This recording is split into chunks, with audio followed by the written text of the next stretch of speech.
Hi, everyone. Welcome to Office Hours. If you are watching on YouTube and you'd like to find out more about Office Hours, you can go to officehours.global and you can figure out how you can become part of our producers group. And if once you become part of the producers group and you're in Makana, you can ask questions, vote on those questions, and be part of the conversation. First hour is general conversation, any question you have around media, virtual production. The second hour is usually something we want to spend a little bit more time on. Today, we're going to talk a little bit about digital first events. What are they? Are they worth doing? Tomorrow, we'll talk about cybersecurity, and Saturday will be the long day. We've got education at 8 o'clock. 10 o'clock, we've got Nick Justison coming in talking about metahumans. So the very first one of these, Nick and I were talking about this yesterday. He's going to walk through his Unreal fellowship project. So 10 o'clock is going to be great on Saturday morning, just saying. And then at noon, we'll be doing cooking with Damayanti Gajar and Hasmukh. And so that's going to be at noon. It should be a lot of fun. There is a link in the email that goes out to a video breakdown of the recipe, basically how to build it. So there's a lot of setup there. So check out your email to find out more information if you're on the list. All right, Bill, let's go ahead and jump into the questions. Excellent. Our first one comes from our old friend Tony Mobley in Noonan, Georgia. And he says, is there any protection possible against lightning strikes? And if not, what should you do and hope for the best? Go ahead, Leo. It's very difficult to have protection against it. And the reality is, I mean, I've had buildings next to me being struck and it just fries anything that's open. So there is act of God and there's act of God. And when lightning strikes, sometimes that's the end of what you have to do. The only thing that's protected is stuff turned off. Go ahead, Carl. So if you're in the middle of a show and you've got lightning going on, then you want to get everything onto battery. So this is where the Interfit Nomad and Godox have these batteries that can actually last for quite a long time. They're interchangeable batteries. So put everything on batteries, do a test run, do a test show like with the guys here. If it works, then so you can just make sure you have all the equipment you need to run your show. So that way you can actually unplug from the wall and have everything running off those batteries for an hour or 2 hours. And it would definitely probably work for an hour or 2 hours as long as you don't have like a heater going or something or an air conditioner going. Go ahead, Rupert. Yeah, if you are going to disconnect things, remember also that any connection to the outside world could carry that surge through. So if you have a copper internet connection through coax or twisted pair, that can be a path for something to come in too. If you are in the middle of live, that's challenging. But if you go through a storm prior to your event and you've got the time, then just disconnect everything and see if you can buy yourself some time just to stay disconnected for a time while the storm passes, maybe. Go ahead, Stuart. Yes, there is protection, and thank you, Roscoe, for putting lightning rod in the Makana chat.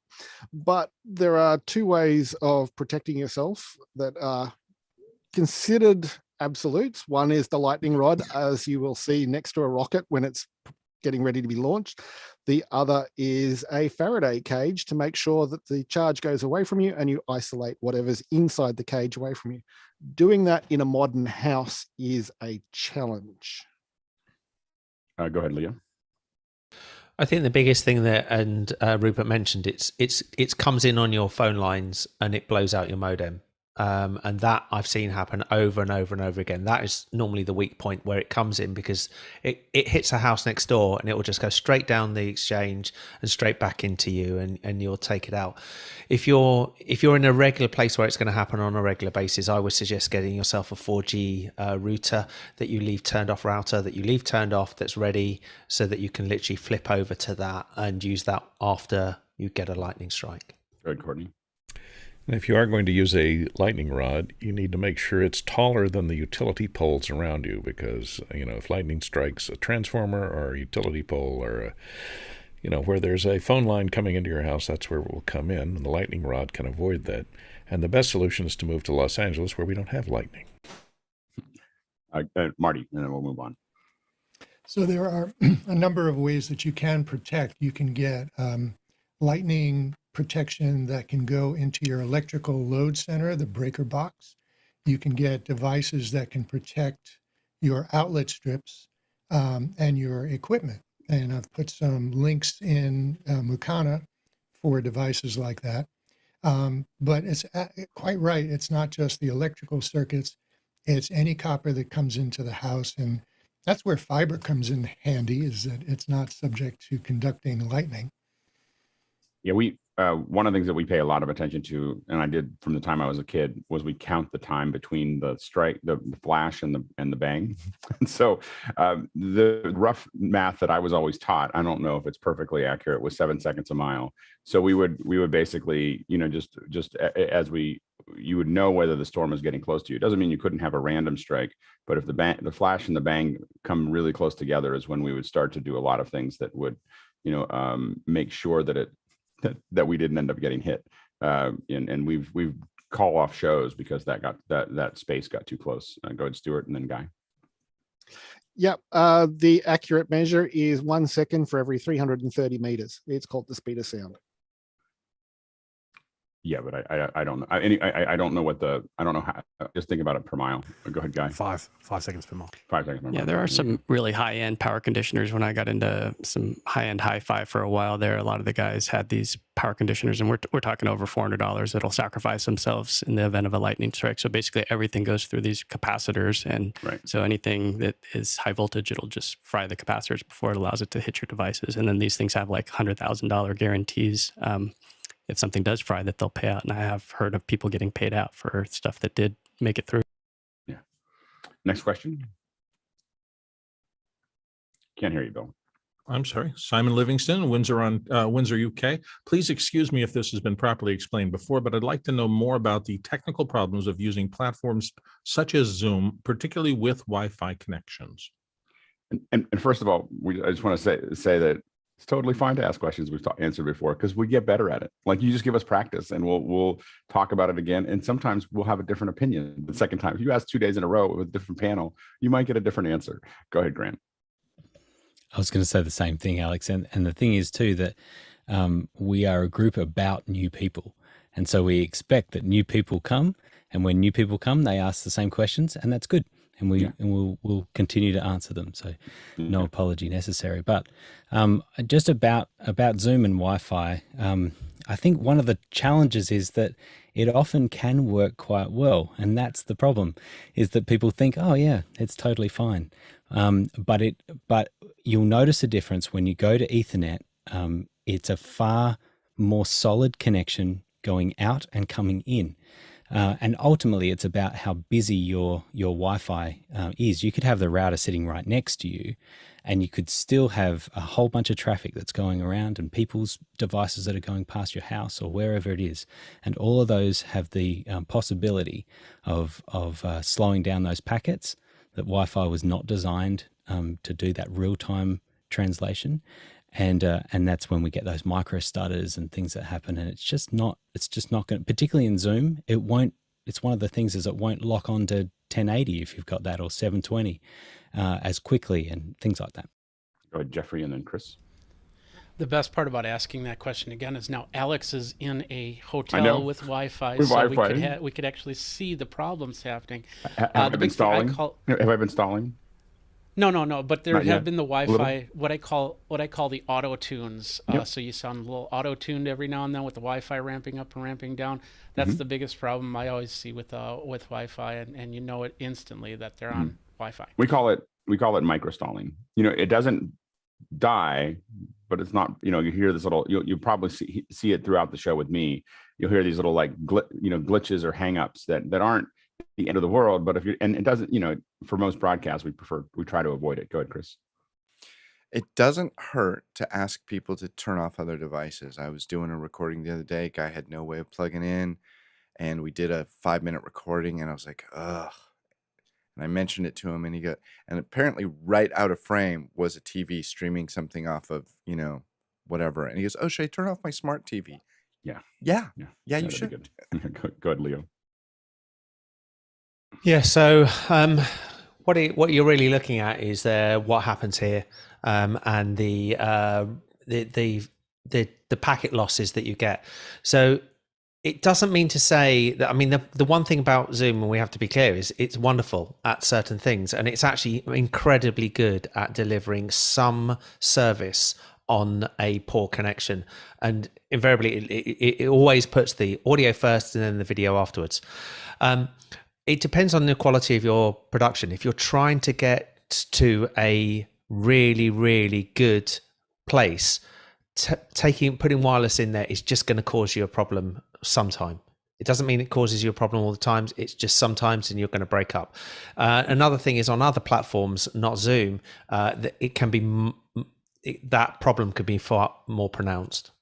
Yeah, and this is a problem with any real-time video and some real-time audio. So this is not a Zoom problem as much as anything as a real-time connection. Wi-Fi just was never designed for that interaction. Go ahead, Marty, and then Rupert. So Wi-Fi is a shared resource, and within the Wi-Fi access point, the radio itself, there's only a certain number of radios that can communicate to devices. And it actually goes, and it can only communicate with one device at a time. So it goes round robin, and any device that is within the range will actually talk to that device at some level. And so it's actually going, polling devices, pulling data and going around. So the more devices that are on it, the less time it can spend on any one device. And that's why you get pauses and dropouts and buffering and all kinds of different things. And that's why Wi-Fi doesn't really work. Go ahead, Rupert, Courtney, real quick.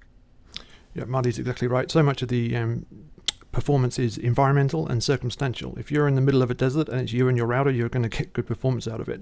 And you know, if you're a wired connection is a bit like having a one-to-one conversation with somebody in a room. You know, you're there and you're talking. Getting into Wi-Fi and shared environments is like trying to have a conversation in a room full of people. And the worst environments is like trying to have a conversation with a load of people in a swimming pool. Everything's just bobbing up and down and nobody can talk to anybody. Yeah, Courtney, real quick. Yeah, Marty made an important distinction there. And I'm on Wi-Fi at the moment, but I make sure I'm on the 5. I have a dual band router, and if you have a dual band router, use the 5 gig if you're close enough to the router, because all the Internet of Things devices out there, 99% of them use 2.4 gigahertz. So if you can put yourself on the high band of a dual band router, you'll have less dropouts, and you won't be competing with all those things that are pinging in 2.4. Next question. John Foltz in Sellings Grove, Pennsylvania is next. And John asks, our college uses Tricaster for sports and with some shared storage, but from our IT folks, but I'm losing that storage when I move to Microsoft Teams. There's no funds for 15 drive systems. Suggestions, would SneakerNet be good, a small Drobo, or Synology perhaps? It depends on, I think it also depends on how much space you need.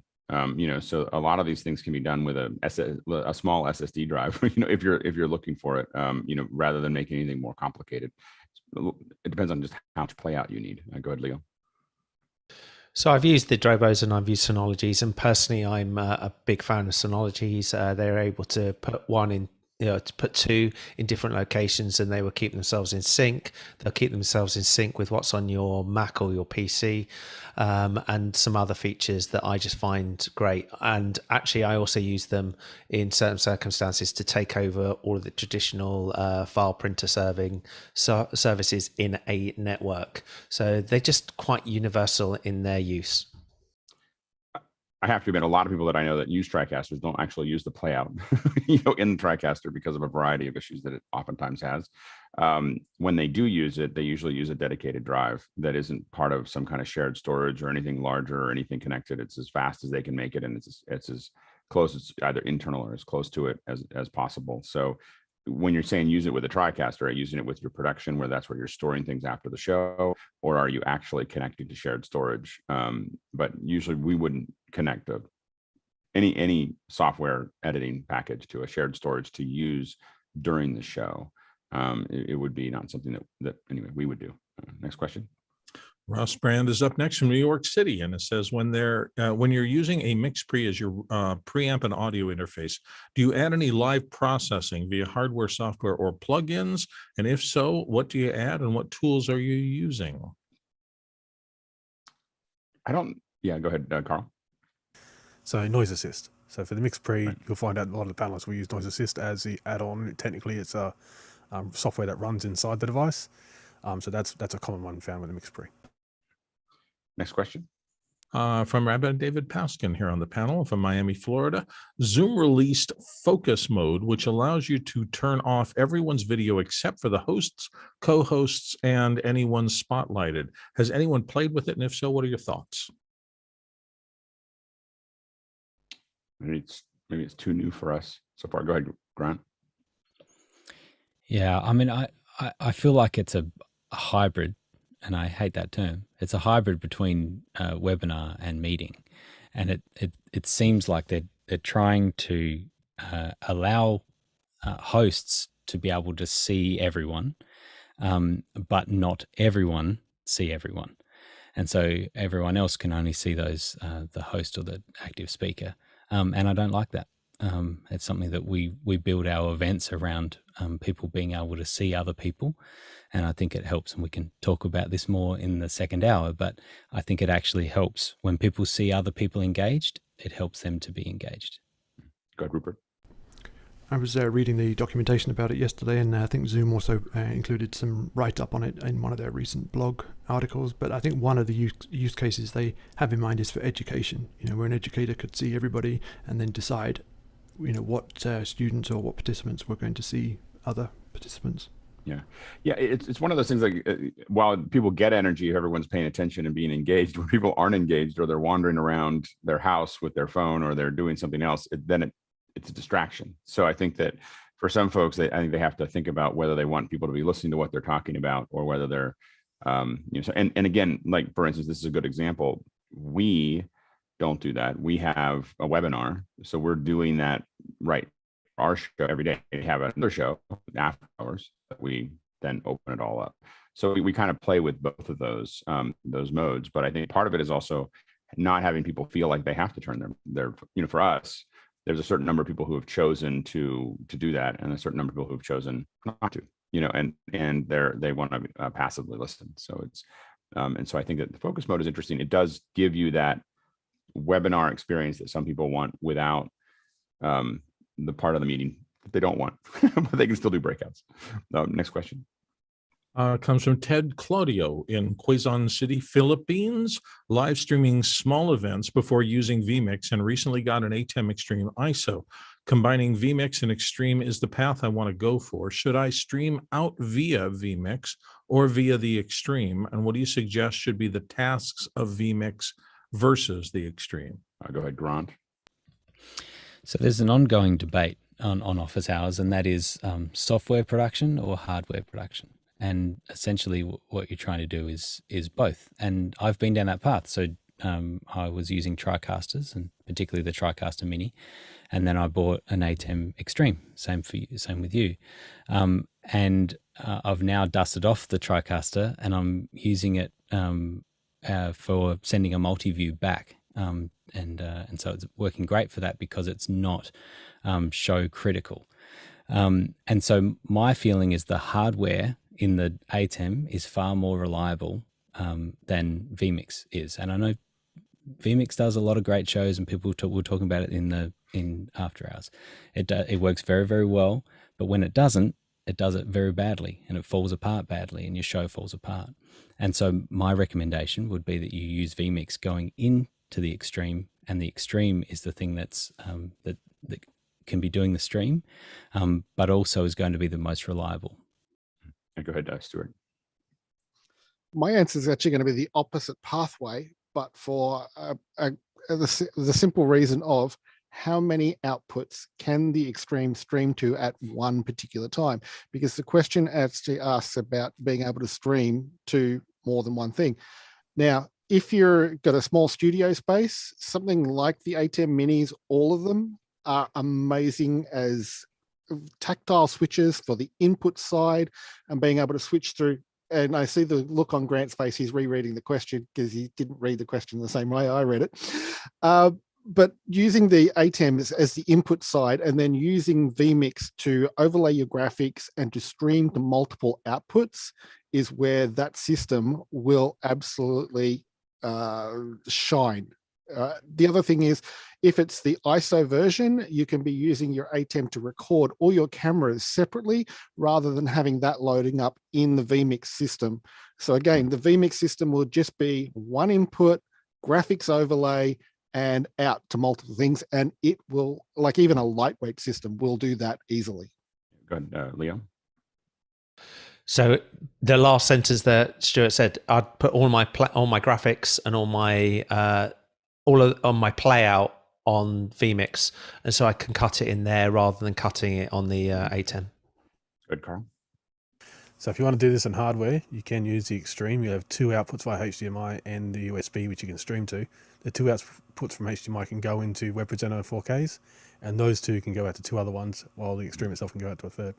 And I just want to say that I would probably, at this point, if I was doing a simple RTMP feed, I would never do multiple streams from my location. At this point, I would always send it to the cloud, whether it's Restream or AWS or whatever you want.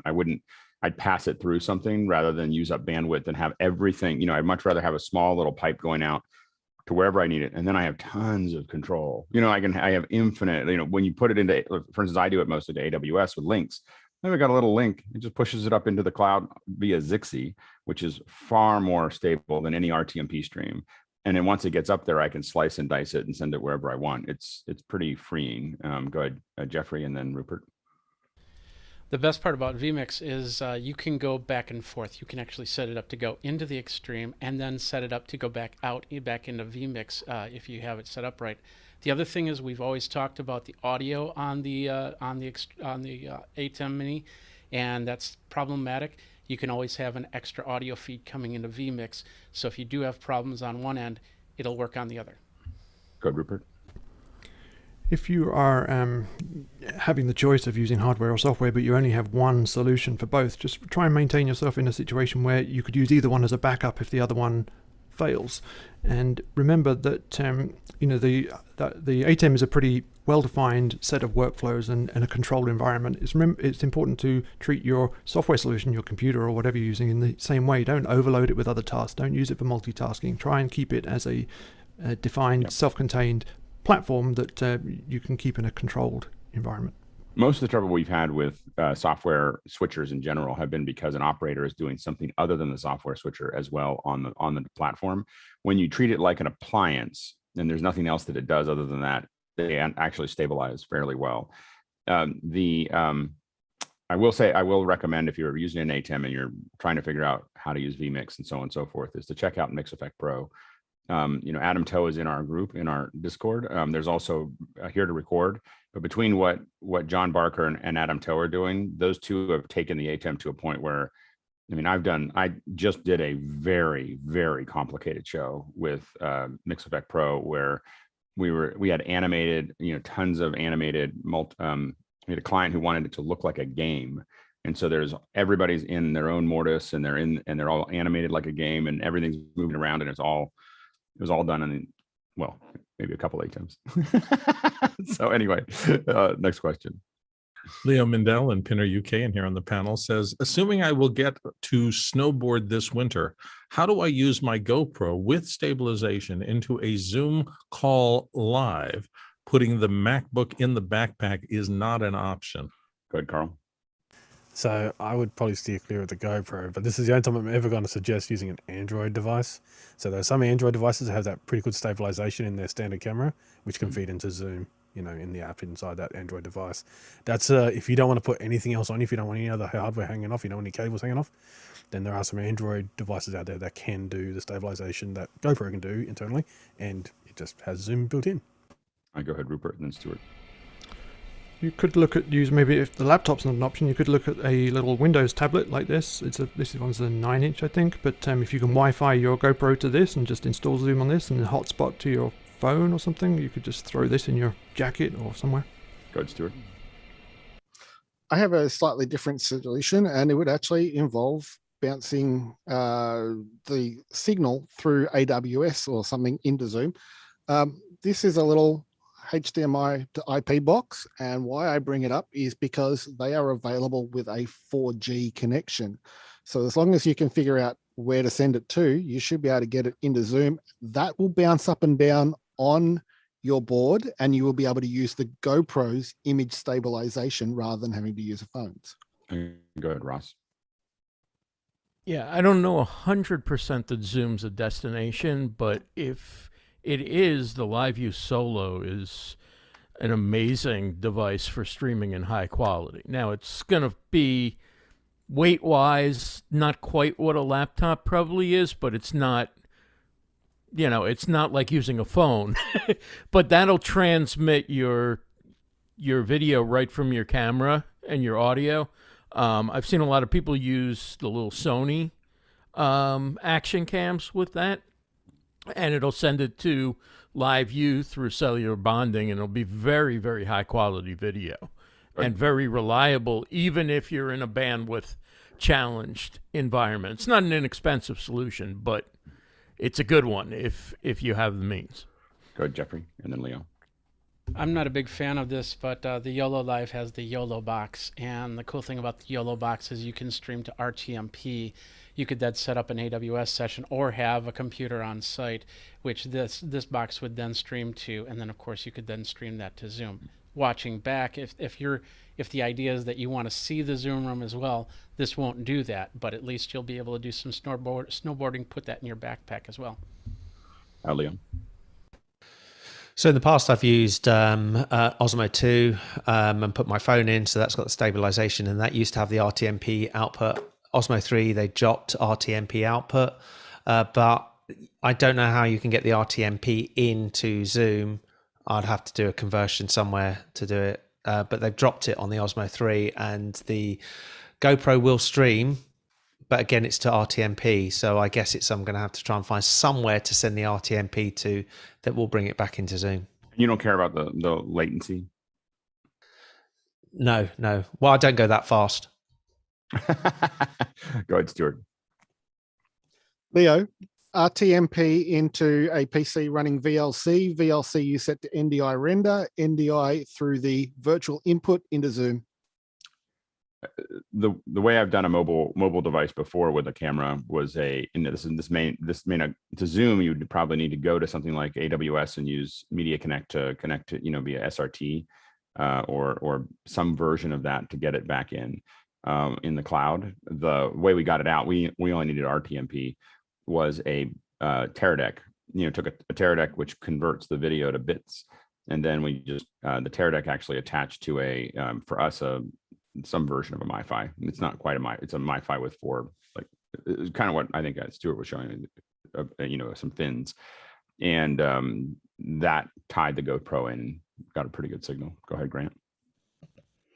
I'm not sure if this will work, but you can do screen sharing on the phone.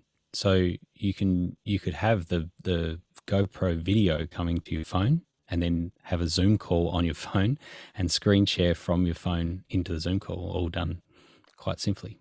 Carl, real quick.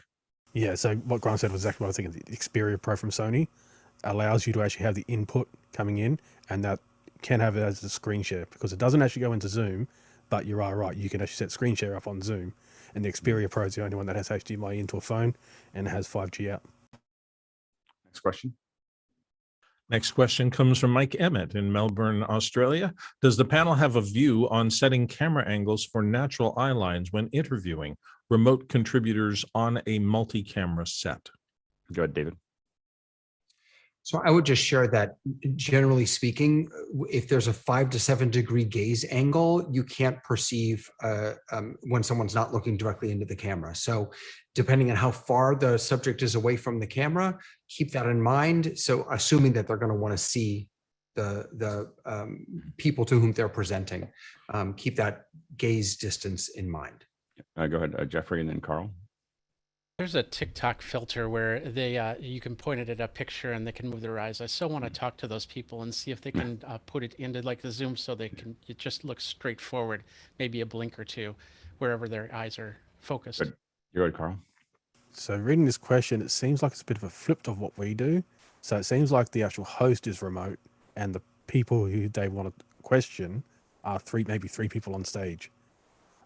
Then that's going to be more of a second hour question. We can actually answer that in the second hour, because we're going to talk about digital first, where you may want to isolate each of those three people if the host is. It sounds like the host is remote in this case. Go ahead, Stuart, real quick. Yeah, Carl might have hit it on the head with it being multi-camera and remote, but just for the setup, like what we're looking at, just apply rule of thirds, put the top third on your eyes, 1/3 of your head above, and the rest below the image. And so what we will look tend to do, natural. what we tend to do is make sure that that they have a camera that they're going to look at if they're going to look at the remote side. They don't have to pick which camera they're going to look at. We just say, this is the camera that goes out to the rest of the world. When you're talking to each other, we might have other cameras that we're splitting and so on and so forth. But this is the camera that goes out. And usually for us, that camera has a teleprompter. So they look straight into it. And that keeps their eye lines direct. It's also why we tend to get people, we don't want to do multi-camera sets anymore unless you make us. So unless someone really is tied to it, we just want everyone to come in over Zoom. Like we don't really want them, or in a studio by themselves and multiple studios by themselves. And we've been doing that for a decade. We did Google Hangouts where we'd go into a room and put everybody in their own conference room, on a floor, and then they're all talking because you're standing in between them, like getting as a viewer, you're getting a much more direct experience than if they're ever in the room. As soon as they're in the room, two people are in the room talking to each other, you're on the outside of the conversation. Go ahead, Guy. Yeah, you can kind of see this setup here where I have you in the center. Alex, I could see what you're doing. I got the questions on the right side. I've got the gallery on the left, and then I got another view down below, but I'm able to put you right where the lens is. And so I can make you bigger or smaller depending on, how I want to, position. If I want to see more eyes, I can just make that window bigger and stick you kind of right there. But then the eye line's perfect. Yep. And letting our panelists know that we're running real behind, so we've got a lot of first hour questions, so we're gonna start moving pretty quick. So if you probably don't want to do a straggling hand raise because I'm gonna move really fast. Go ahead, Courtney, real quick, and then we'll move on. All right. Well, Microsoft get a Surface Pro because there's they do it digitally with AI. They'll correct the eye lines, directly in the computer using AI. Next question. Comes from JHB in New York, and JHB says, what are the advantages of using Loopback? Thanks. Go ahead, Grant. Just a specific example is that if you can use QuickTime to do a screen capture on your Mac, but if you wanted to capture the system audio, you can't do that through QuickTime. So you can use Loopback. Loopback will then grab all of the system sound or a specific application and send it back. And then there's a device called Loopback Audio, and then you can record that. Yeah, go ahead, David. I use it to bring the audio from my broadcasting platform, Ecamm, into Zoom, and it also creates a delightful little clicking noise every once in a while. Next question. Harold Delosier is up next. I'm recording a live production similar to a magic show that may be using some laser lighting. Is there anything special I need to do to protect my sensors in my cameras? Go ahead, Carl. If the laser lighting is coming from like a DJ lighting company like American DJ, then those laser lights are usually approved by FDA use. So if it's going into the crowd, it's okay to go into it. If you're using actual lasers that are collimated light, like a scientific laser, then avoid putting that into the camera. But most DJ lighting is perfectly fine. Next question. Michael March is up next from San Anselmo. He says, recording audio only interviews remotely. What service has the best quality sound? StreamYard, Teams, Zoom, or something else? Go ahead, Leo. Riverside FM. Riverside FM records it locally on your machine and then pushes it up to the cloud dynamically as you're recording. So you will get the best quality that computer can do. It will give you a 4K image record and a WAV file record, the best that computer can deliver. So you won't get a single drop from internet. It is a bit strange when you use it and somebody's got bad internet connectivity and you think you're getting a bad connection and a bad recording, but it is what you end up with at the end. You're sitting there go, how did I get such a good file? Yeah, and the one that I've had the best experience with as a user has been Squadcast.fm, and it's audio only. So Riverside will do audio or video. Squadcast is just the setup, and it does the same thing, recording locally and uploading. But the way it manages it is just super smooth, and you still have the conversation, and it all works, and it's just built for audio. Go ahead, Ross Brand. Ross. Yeah, the one thing to keep in mind with Riverside FM is just make sure that each person has enough room on their drive, on their hard drive, because it records on each computer and then automatically sends it forward to whoever the host is. Next question. Andy Kokendorfer in Vieira, Florida is up next. I'm working on a return to office design. Has anybody else had experience with Nureva, NUREVA microphone mist for conference rooms? Any thoughts? Go ahead, Aaron. I had a demo of this a couple of years ago before it was finalized. It sounded pretty good, but it's so it's new techniques with the same sort of mics. So it's limited to that. Good, Carl. So these kind of array systems actually do work, but they work perfect in anechoic chamber. The problem that Alex talks about often is that these conference rooms have 6 highly reflective surfaces, and you can't get rid of early reflections. The microphone just can't get rid of that. So in a padded room or in a recording studio or anechoic chamber, these microphones actually do work in the beamforming at that work, but in a highly reflective conference room, you're still going to have that problem. Go ahead, John.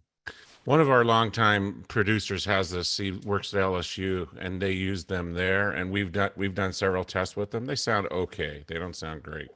Good, Marty. So I saw a live demo of this recently in a classroom environment, and then the classroom was empty except for the person who was speaking. So there were no bodies to absorb sound, and the walls were hard. And they had it looked like a microphone bar that was on the front wall. And he was at least halfway back and facing in the other direction. And his audio was perfectly intelligible. I guess, so my question is perfectly intelligible or good? Like good audio from an audio It's not broadcast quality audio. It's not broadcast quality, no, but it was perfectly intelligible. And in that kind of situation, I think that's probably a good criteria to work towards. I'll argue against that. so like the I will say that perfectly intelligible, but heavily compressed or clipped off in different areas it increases cognitive load and creates meeting fatigue. We're not going to say Zoom fatigue, but meeting fatigue, because bad audio is bad audio. And if you're listening to someone at a train station, over time it gets tiring to listen to that conversation. In any place that has bad audio, your brain is processing that. And so I just think that as we move towards a third or a half of a workforce being remote, from these meetings, we need to change what we say is acceptable in these rooms. And most of it can be solved with soft surfaces, carpet on the table, for instance. No, I'm just kidding. So I think it would be kind of fun to have carpet on the table or grass. Anyway, I was in a studio recently. I was thinking, a living wall for a sound room would be pretty kind of awesome, all the way around, just grass all around, because it would diffuse it really well. Go ahead, Rupert. For these conference room type situations, also pay attention to what system you're ultimately going to be using, whether it's Zoom or Teams or WebEx or whatever. They all have their own list of preferred systems that they've integrated with, and we know all these systems have different algorithms and signal processing for their pipeline. So it's important to get a well-matched system that they know is going to match well to that processing. Next question. George Sita of Webster Grove, Missouri is up next. With the recent uptick in besmirching the Scarlett 2i2 during mic checks, does that apply to the higher level ones, such as the Scarlett 18i8 as well? It's a good use of besmirching. We haven't used besmirching in this show nearly enough. Go ahead, Carl. Yeah, so they're identical chipsets on the inside. The only thing it adds is you're going to get ADAT and you're going to get MIDI on the 18 versus the 2i2. But essentially, all the issues that come with the 2i2 will carry over to the 18 i8. Next question. Tommy Shantz, St. Paul, Minnesota is up next. What is the Windows app that would work like Loopback on the Mac? Go ahead, Leo. Virtual cable, yes, it does come in various different flavors of banana and potato and anything else that you'd like to call it. But the virtual cable itself is actually really good. The only difference in the other names are the number of channels, when Loopback itself can have as many channels as you like. Next question. Grant Kruger in Minneapolis, Minnesota. Grant's audio sound particularly rich and clear to my ears this morning. Any recent changes in your setup? Not really. No, just it's nice and close. Quickly show you. You can see it's a Rode NT1 on a nice, and it just happens because my camera's a little bit high that you can see that you can't actually see the mic, and I'm still a bit old school. I like it not in the shot. Next question. Chris Widener in Lafayette, Indiana says, does Andy C have any good news for us today about M1? We'd have to, I think, do we have to say, so by the way, We had the best. I was on after hours. I was driving to LA yesterday, so I was on after hours for hours last night. And one of the things that as I came on, they figured, Andy with everybody there figured out how to create something where if you're in after hours and you say Andy, Andy, Andy, it will actually turn a light on. If you're just in after hours and you say his name 3 times, it turns a light on in his office. Not supposed to advertise that. We're not supposed to advertise that? I didn't know. I just thought it was the coolest thing. Anyway, so yeah, I ruined it. Now we're going to have a new word. Andy's office is going to turn into a disco now. It was so funny though. It was so great. Anyway, it's a whole new level. Anyway, I don't think we have anything new yet. We do have some automation that's being added to the M1s that we have in our thing, but I don't think I think he's talking about something else. Yeah. Well, no, nothing that we know of. Next question. Tommy Johnson, St. Paul, Minnesota is up next. Can you set your camera to a lower rate to help with the stalling while on Wi-Fi connections? All right, go ahead, Carl. So essentially, as far as Zoom's concerned, if we're talking about Zoom on a Wi-Fi connection, no, because Zoom's the one that actually takes your video, recompresses it and sends it out via its stream. There is your frame rate may be 1, so go down to 30 frames instead of 60. That may help a little bit. But if you're talking Zoom on Wi-Fi, then it's going to be Zoom itself that does that compression. You can't really change much there. Go ahead, Bill, and then Leo real quick.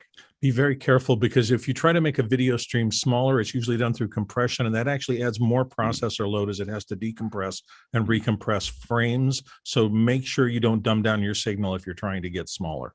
Go ahead, Leo. So if it's on Streamyard, you can set the highest level that it will go up to. It is actually dynamic, so it's the level that it goes up to. It's not setting it to that level. But in Zoom, as I said before, Zoom is really brilliant. I deal with people on a 1 meg connection, and it will get something out. It will always get something out. It does it itself. Next question. Ted Claudio in Quezon City in the Philippines again says, what would be the best way to connect a Zoom Livetrack L-8 mixer to the ATEM Extreme ISO for the best audio quality? Go ahead, Carl. So don't use a balanced out, use a headphone out. So because so if you use a headphone out, which is a 1/8 TRS, the input on the ATEMs is on the Extremes and the Mini is a 1/8 TRS. So just get a 1/8 TRS to 1/8 TRS cable. It's going to be probably -10 if you're doing headphone out. So you can actually usually put the mixer itself at about half volume for your headphones, and then match up the difference to the level you want on the ATEM side. Headphone outs usually have terrible little amplifiers on them, so half is better than going full. Mm-hmm. Go ahead, Grant, and then Aaron.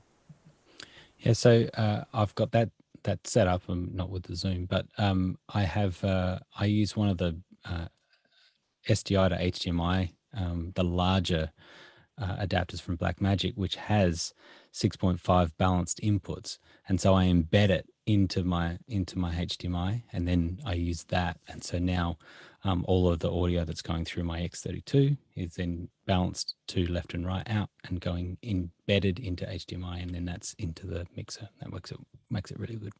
Go ahead, Aaron, real quick. Yeah, same suggestion. Find a way to embed it in HDMI. The analog audio on the switcher is not very good. Next question. Stuart Fairweather back from Melbourne, Australia, and he's adding a little snark, but just a tiny bit into there. Is Alex still in his favorite Blackmagic design camera? And if so, is there a LUT that can select only those lights behind him and dim them, sort of an area LUT? It's an interesting concept. I use my traveling time to test our smaller rigs. So I didn't bring. I actually have an Ursa with me, but that's for my show. so anyway, so I'm not going to put the Ursa into the thing. But I'm not going to go all Ken. On the whole thing here. Anyway, so I use it to test the little lights that we use, because we send these out to people. So the kit that I'm using right now is very close to the kit that we send out as our small kit. And it lets me make sure that I'm happy with it and that I like it. And so it kind of forces me to dog food our system when I'm on the road. So no, I'm not using that. And yes, I am going to fix those lights. And yes, our kit, because of these lights, may start including lights that we can control. So can you just replace the lights in your room with these lights, and then we can control them? Go ahead, Stuart. So which camera are you on? And does it This is have the an Brio. idiot filter? And do you have a whiteboard marker? Because you could point or like put a I know. dark area on the If only idiot had- filter to If dim them only, down. if only I had a piece of glass in front of the camera, you know, like then I could draw. Anyway, but I think that the answer though with these lights is to replace the lights, the bulbs. You know, is going to be the. I thought through all the things this morning as I got in really late last night, and I thought through all the ways to fix this as I started to play with it, and I was like, colored lights that I can control. So I'll try to find them today. So hopefully by the end of the weekend I'll have it running. Next question. Douglas Carmichael's up next. What software could they be using to do the projection mapping on the track at the Olympics? Wouldn't you need to define the surface in the software before loading the images? And wouldn't odd-shaped surfaces be harder to map? Go ahead, Carl. So there's dozens of projection mapping software out there. An Olympic track would be amazing because it's flat. So it's really easy. And actually you could probably do it with a normal projector and keystone correction almost. Yeah, I mean, there is a ton of really great software that is designed. It's really much more popular in Europe than it is in the United States, as far and in Australia. I see a lot of different performances where this mapping's done. Go ahead, Grant. Yeah, so there's a particular product called Disguise, or it used to be called D3, and I would guess that it's something like that. If not, it is that. It's a really high powerful. It's not just ran on standard PCs, but they're actually custom built PCs and really expensive. So we use them here quite a bit, and it's very impressive what it can do. A friend of mine that's pretty high up at Epic posted a picture of part of the show and said Disguise plus Unreal plus, you know, like, so I have a feeling that all of those things were included. Go ahead, Bill. This is a minority opinion, but I didn't really like the sprint lanes in the dark. The low key race just seems somehow off to me, and I don't know what it is. Maybe it's because it was harder to see the runners' faces and get them defined out of that darker area, but it didn't seem like a real race to me. It seemed like a television production. It is a television production. Yeah, but you know what I'm saying. It seemed more theatrical and less contest for the world record. We're like halfway to Hunger Games. All right, go ahead, Carl. So the actual race, they put all the house lights back on. It's only when they're introducing it. It's just that little 30 seconds, 1 minute thing they do before the race. But it does kind of feel like, to Bill's point, it does feel like the opening ceremony to Hunger Games. It's starting to become that like crazy, you know, video thing. Next question. You need the emperor with thumbs up and thumbs down. Yeah, exactly. Ernest Floyd next from Bastrop, Louisiana. First hour, what's a good portable gray background that will fit in a carry-on? Go ahead, Aaron. They're all pretty much, the pop-up ones are almost too big, unless you have a big carry-on. But gaff tape and a gray sheet will get you a long way. Go ahead, Carl. So Westcott actually make one that can actually fold down into a carry-on. So it's not a ring kind of system like the lesser light ones. So that one, take a look at Westcott, because they actually do have one that compacts right down into a small case. Yeah, there's a couple options. There's something Cowboy, I can't remember what it is, and then Westcott. And what they are is two stands that have a crossbar, and those will all fold down into it. Now, it might take up your whole carry-on. It's not going to be it may not be anything left for your clothes, but you can get the two stands with the crossbar, and then that piece of cloth will then stretch to it. Next question. Jonas Dattel in Reutling in Germany. Should a video player allow you to go over 100% gain like VLC? Go ahead, Roscoe. Absolutely, because when students submitted work coming in on iPhones, we had to use VLC to oftentimes boost the audio into Zoom just so everyone could hear it. So it's wonderful to have that feature. Next question. Douglas Carmichael says, why did the DiGiCo SD7 console become the high-end theatrical standard over other brands? Yeah, go ahead, Grant. Yeah, I mean, why does any particular brand win over others? And I mean, I think a bunch of marketing, but they are very modular, and so you can highly customize the interface. But then things like the Wave sound grid and things like that for doing plugins, and so in theatrical environments where they're doing lots of effects and things, it's very customizable and flexible. Next question. Douglas Carmichael again, and he says, in a discussion about recording hardware synths, it was said that outside of the box, everything makes noise, and that the noise floor is part of the sound of that instrument. Would proper gain staging and a DI be the best way to record synths? Go ahead, Carl. So if you have a digital synth and you want like clean sounds, yeah, it'll come out with balanced outputs and it will, you know, because it's digital synths, it won't have. But if you're talking like analog synths, then the oscillators are pure noise. That's 100%, they're 100% noise, and you use your filters and envelopes to shape that noise. So the actual synth is 100% noise that's shaped. That's all it is. It's just noise. I have to admit that I've now come to relax by playing with these synths that I have no idea how to use yet. I mean, Carl and I talk about it a little bit, that you see it, and I have I've got a growing collection of synths that are sitting there that I put off for 30 years. I just want to point out that I wanted these for 30 years, and I just kind of was like, I'm not going to go down this path because I know what's going to happen, and it's happened. You know, like there's just new boxes coming with new things, and anyway. So, but what I find fascinating about it is the sounds that you just discover. You know, like there was like, I was playing with something the other day, and I had these kind of big bass movements, but I could hear these little like there was just like these little things, like airy kind of things that were coming in out around it, that were just like little things off in the distance, and that I forgot how interesting analog is. You know, that just does, you know, it doesn't just do the effect. It's this, especially as you start patching a whole bunch of things together, you're just creating a very complex interaction between electricity that creates something that you can't, you know, come up with when you think of filters. Go ahead, Bill. I can't hear you, Bill. Sorry, I used to think of noise as something that was fixed, like ground loop is always noise. I came to understand, especially as I was working in more dramatic kinds of things, that sometimes noise is part of what you want. Mm-hmm. So noise as a term is really pretty flexible. For example, in a restaurant scene, is the clanging of silverware and the moving around of the waiters noise, or is it something that is inherently part of the scene? Now, if there's too much clanging, you can't hear the dialogue, then it becomes bad. But if you remove it all and mic everybody closely so that there's no sound of the restaurant, that's inauthentic as well. So defining noise is a slippery slope. And useful, you know, I do a lot of FaceTime audio rather than making phone calls, just because it's in my house, it works better. And the funny thing is that it doesn't have that noise that AT&T puts into the line.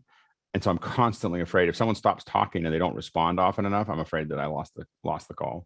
You know, it's just it's a funny thing. Like, are you still there? You know, you'll hear me say that constantly. Go ahead, Chris. You were mentioning synths. I remember specifically, I know this probably still happens, but different albums, especially in the 80s, when a certain synth was released, there was always like a race to see who would get a hit made with that like great Oberheim sound or whatever, because everyone has, you know, the DX7 and whatever, they all had like their signature sounds, and then all of a sudden it's like 2.5, 3 months later, you know, we're on Van Halen does Jump or whatever. Next question. Ted Claudio in Quezon City, Philippines is back again with, would you recommend a Streamdeck plus bitcompanion to control atems in a big production environment? Go ahead, Leo, and then Grant, and then we'll move on. Yeah, I use them all the time, and it's something you need to practice and need to see how you do it. But I see this every time I ever see a screenshot of a new production set up or an old gallery. They're everywhere. Mm-hmm. Yeah, go ahead, Grant. Yeah, I mean, I think in a big production, then you use an advanced control surface with the ATEM. And I have one of those even using for my Extreme, and it works awesome. And right next to it is a Streamdeck. The Streamdeck I use for setting up things, but I don't switch live with it. I use the control surface to switch live, so I'm not relying on it for actual show switches. Courtney, real quick.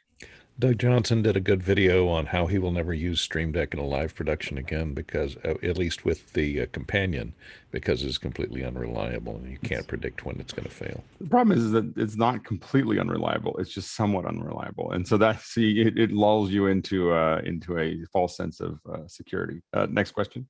Douglas Carmichael's back with, what advantages would a high-end direct box like the Rupert Neve RNDI-S have over a lower-end direct box? Carl and Stuart, real quick, we've got a minute. So this one particularly has phantom power, but also it cancellizes a lot of the phase shift that can happen inside these kind of DI boxes. Go ahead, Stuart. It's a simple rule with audio that you get what you pay for, and a device like that is going to add less, it's going to introduce less noise into your audio chain. It's going to be a quieter stage for your audio to pass through. Go ahead, Rupert. It has a really good name. And it's not, I think it's not that it's clean, it's that it's warm. It has a very specific sound to it, I think, that people like. Next question. Rupert McRae is the last one from Dallas, Texas, and here in the panel, and it's about fiber. It has been reported that AT&T's accelerated fiber rollout plan is facing delays due to supply chain shortages. Could fiber supply be a gold rush for the next few years? And for that matter, could fiber expertise be a hot commodity also? Carl and then Aaron, real quick. I think in the US in particular, they want to get fiber out into these more regional areas before Starlink really takes a hold of that business. So I think that could be a competitive edge for them getting it out there quicker. Go ahead, Aaron. It's not the fiber itself that's missing, it's the electronics. So yeah, but there is a gold rush, and it's going to keep going. Yeah, and I do think that Google was the first one to really push our bandwidth forward, and I think Elon Musk is now doing a lot of it for us.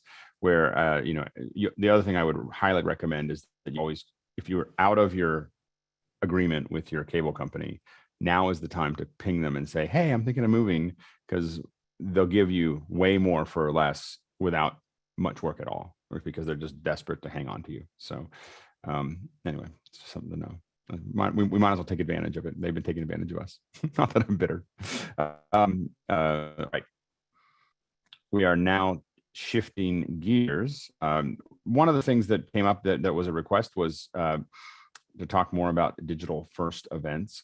And what they are and how they work. And so we'll talk a little bit about it first, and then we'll jump into your questions. If you have questions, go ahead and throw them into Makana and make sure to vote those questions up. I think that we've got a great panel here that have been doing, some of us have been doing digital events for a long time. Daria's here joining us. Daria is one of the, for those of you watching, is one of the pioneers of digital first events. I mean, like, oh, thanks. way in front of almost all of us, Daria has been doing concerts and engaging with her audience directly for a decade, and so it's really good to have you, Daria. I'm glad you came and joined us. So glad to be here. Thanks, guys. I told the guys in the pre-show, I look at the calendar every day and I'm like, do I have anything to add to this conversation? So when I saw this, I was every like, day. You should come every day. I will come more. I will come more, but I'm psyched to talk about this with you guys. Just pick a day. Just make it Thursday. Here on Thursday. It's okay, good. Okay. So one of the things that a lot of us have done is we've done a lot of hybrids. We've done a lot of digital. We've done a lot of physical. I did physical events for the first 20 years of what I did, and then a mixture of digital first and hybrids. And I think that now that we continue to have the back and forth of what we're going to do in the future, I think more and more people are starting to get better and better at these digital first events. And I just wanted to define the digital first event is really an event that is designed first and foremost for the online audience. So this is not hybrid events, no matter what people say, will always be first and foremost the people in the room. It is almost impossible to, and the problem with hybrid events really is that you are fighting a million years of evolution, that we are going to pay attention to other people like us, other organisms like us in the room first. That is we're always going to look at them. When we have somebody that's just doing a simple remote, one person too many, we put up curtains and all kinds of other things so that there's no way that they can see anybody else, because we know that they'll lock eyes with any person that shows their eyes in their frame. It's just what we do as human beings. And so it makes it very, very hard to include that online audience effectively. And so one of the things that, we still do hybrid events and we still do some physical events, but anybody who asks me what I recommend, I think that digital first, when you really commit to it, digital first events allow you to scale and provide, I think, a very intimate connection between a lot of people, where they feel like they're really part of it. If you look at, a great example of a digital first event is this event. Now, we've been doing this quite a bit, and the collection of people that we have right here would be totally impossible in a physical room. This is not possible. This is right now we've got 20 people, well, 19 at the moment. We're in one empty room, not giving John a hard time, but anyway, so but we've got 20 people in the room. They're all,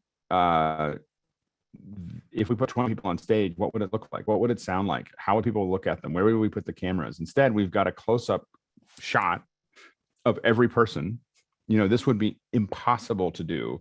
Our audio is better. We don't have open speakers. We don't have everything else. And so I strongly believe that we have that digital first events take us to another place, that let us do things that we couldn't do before. Are they a perfect replacement for physical events? No. I think that there's definitely power in being in the same room with folks as well. But I think that we want to look at where digital first events make sense, and talk a little bit today about what makes them good, what makes them bad, and how can we make the best of all of that, and when should we use them as opposed to a physical event. And I will admit that you'll very rarely find me ever saying that when should we use hybrid events?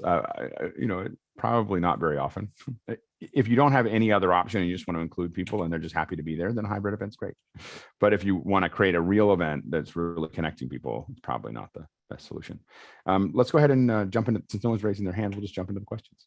Okay, we start with Mike Emmett in Melbourne, Australia. And Mike says, do you think there's a degree of fatigue showing in the latest outbreak and in the round of lockdowns, particularly here in Australia, that's slowing the uptake of digital events, particularly in hard-hit industries like independent retail and hospitality? Go ahead, Stuart. Just speaking to Mike's point about Australia, I think we've got more apathy to deal with here than fatigue. People aren't as invested in making sure they look as good on their own cameras, on their own Zooms, as we see from the panel or from any connection you have to the US or Europe, where people have realized already that there is an advantage to the sale of whatever they wish to push by looking good on camera, by sounding good. I mean, here we get local news that is still using a phone that's backlit with crappy audio. So people just don't have the desire to look as good on camera here as you do from other places. So that's influencing what we see in front of us on the screens, and that's influencing what people aspire to be like. Good. David, and then Leo.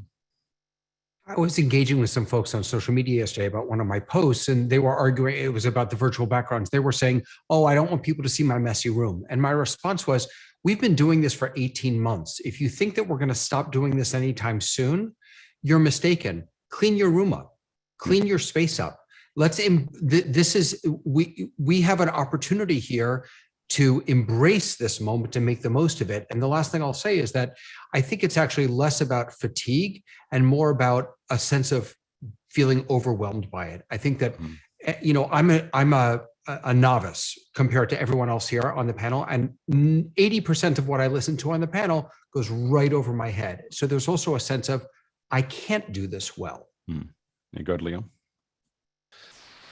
I think there's two things here that Stuart's touched on as well. Is it's not there was an allowance by major media that says you can have this poor quality, and they sort of like became accepted. Oh yeah, everything in Zoom is going to look and sound poor, and I actually disagree that it's just a problem in Australia that you're behind. I think it's the same everywhere. I think people here are still not picking it up. I have so many calls where I'm like, this is really hurting. But we are seeing in our media in the UK a change. So they're realizing they're putting in places, they're using pile microphones a lot more, and they're accepting that microphone can be on screen because they need to be able to make it sound better. But the other thing I was going to say on this, and about where Mike's point is, the digital events will become their own space in the future, and they will be seen as their own space, and they will be seen as a completely different, it won't be a stead of, it won't be a half of something else. It will be, this was a really good delivered digital event. Absolutely. Bill? The one thing that always breaks through my clients for me when I'm talking about this idea of environment is the ratty t-shirt analogy that Alex and many other people have used. You would never, ever, ever show up at a business meeting in cutoffs in a ratty t-shirt. So why is your room, you allowing your room to be your cutoffs in your ratty t-shirt? That's how people are judging you. Stop it. And you know, I used to work with you know, a lot of lawyers. My father's a lawyer, and one of the things is you have a defendant, and that defendant may have not come from a background that had them understand what it looked like, and there'd be a whole bunch of coaching of like, hey, let's take you to Brooks Brothers, or let's take you to Men's Warehouse or whatever, and we're not gonna you know, have a tailored suit, but we are going to have you look appropriate for what you're doing, because people will listen to you differently. Like literally, this is a matter of you spending X number of years in jail versus you walking away could be how you're dressed. And it's not that they didn't want to, it's that they didn't know what to even do. They didn't know what to look for. They didn't know how to do that, because that's not what their background came from. And so the thing is that now we have a situation where we have people who are, and the hardest part is that they're very well known or they're very respected in their industry, but this is an area they don't know anything about, and they don't want to ask for input, and they've kind of colluded with each other of, we're not going to pay attention to it. So they all have bad video. What's interesting is people like us, when we show up in meetings, it immediately calls to question people's like always way of looking at it, because it's kind of like, okay, well, that looks really nice. And I get so many people that ping me after meetings going, I just need to know can you send me your gear list? Like I need to, I'd like to know what you're using, because they want to do that. It's not that they don't want to, they just don't know where to start. Go ahead, Aaron. One thing I want to point out, he's mentioning retail and hospitality. We have a lot of privilege. They're broke. Well, and I need to figure out, I want to talk a little bit about that, because it's hard to do digital first events if you're broke. Right? Well, in a good way. The thing is that the hospitality, I don't have a perfect solution for. I mean, that's a really complicated problem, other than looking at ways to turn. The problem is a lot of people don't have spaces to go shoot. We talked about this, when they want to go do a digital first event, the first thing I would do if I was a hotel chain was at least convert my conference rooms and some of my hotel rooms to little broadcast centers, so that people who want to do an event, have a place to go. That is you could charge more. And especially when you're in this low volume, like if we go back to where these hotels can only fill half their rooms, well, you might as well have a whole floor of studios that have great bandwidth. They have great lighting. You can go in and it's just a different business. The companies that are doing well oftentimes figure out how to pivot. Like they just, this isn't right. What do I have for me? What hotels have is infrastructure, and they have lots of rooms. So how do you turn those rooms into something that makes sense? Not all of them, but how do you turn a floor? I'm in a hotel right now that's got 20 floors. Turn one of them into a broadcast floor, and this hotel's in Hollywood, like this would work, and conference, convention centers could do the same thing. When you talk about retail, then the retailers could use those spaces or use their own spaces as studios. We have been trying to get retailers to think this way for a decade. Like where we talk to them, just going, you should be broadcasting from your space. And, their IT department doesn't want to give them bandwidth, and they don't have this, and they don't want to close it down because there's too many people coming through. They don't want to change the retail experience. Now they've got places, they've got space, and there's a huge opportunity for them. And retail now, they could send them the stuff that they want to buy, but they have a place to do it. And, converting to those things, I think is really important. And it may mean that they have to get rid of some of the stuff they have, so they have the money to do the things that they need to do. But the best companies. Look, Alex, I'm in your bathroom right now. Yeah. Next question. Marty Atias in Silver Springs, Maryland is up next here on the panel. I've attended several webinars pontificating about the future of live events and/or streaming. It seems like the event planner and AV contractor panelists have never heard of office hours. How can that possibly be? And does Alex need more exposure? Go ahead, Stuart. Yes and no. Yes, Alex could do with more exposure, and no, because it's the best kept secret for all of us to make bank on. What, Marty, you should be talking to those people and saying, hey, I can fix this for you. Yeah. Well, and I think that again, the hard part is that it's all meetings were boring. Like, so this is the scary part of this whole thing. is that the meetings, the web, the conferences, everything, they were all bad before. So that they weren't good, they were boring, they were dry, they were, and what made up for that was that we were all sitting next to each other joking, and we were having drinks at night, and we were, seeing other things and looking at what made up for the fact that every meeting was bad was that there were other things that were good because we got to hang out with people and talk to them. It was all the things that happened outside the meeting that were good. The meeting itself was horrible. Like for the last, as long as I can remember, all the meetings were bad. Like I would check my email in the back of I never sat in the front of the room for most, for an NAB or whatever. I sit in the back of the room, I check my email, I'm texting with people, I'm thinking about other things, I'm working on my talk that's going to be up there later. All of it was very slow and not very good. The problem is that what virtual events did, or what digital events do, is it pulls you down to just the part that wasn't working, which is the presentation. And what fixes that is conversation, not the same thing or even snazzier things. You have to put an immense amount of production value into it, or open it up to the audience so they can be engaged. Go ahead, Grant. Yeah, obviously I've had lots of conversations with different event industry professionals. And I would say probably the most of them are just, their only point of reference is what they used to do. Mm-hmm. And so all of the conversation around what we're doing at the moment is just a stopgap, and they're just waiting to be able to get back to how they used to do it.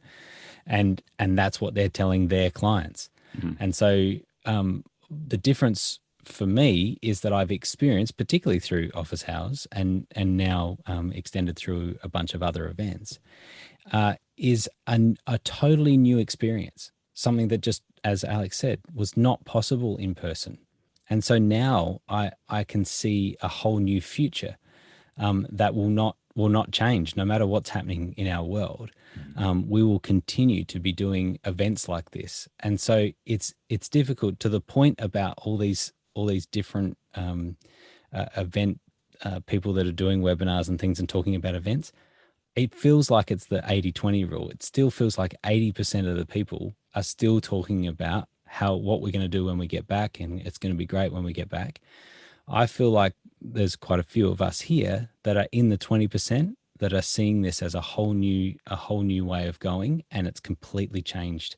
And I think there's tools like Zoom, like I've said before, that a couple of years ago, if you said, "Hey, I want to put 50 people on a call," I'd be like, "You're crazy." Like we can do maybe 6 with Skype, and even then it may not be very good.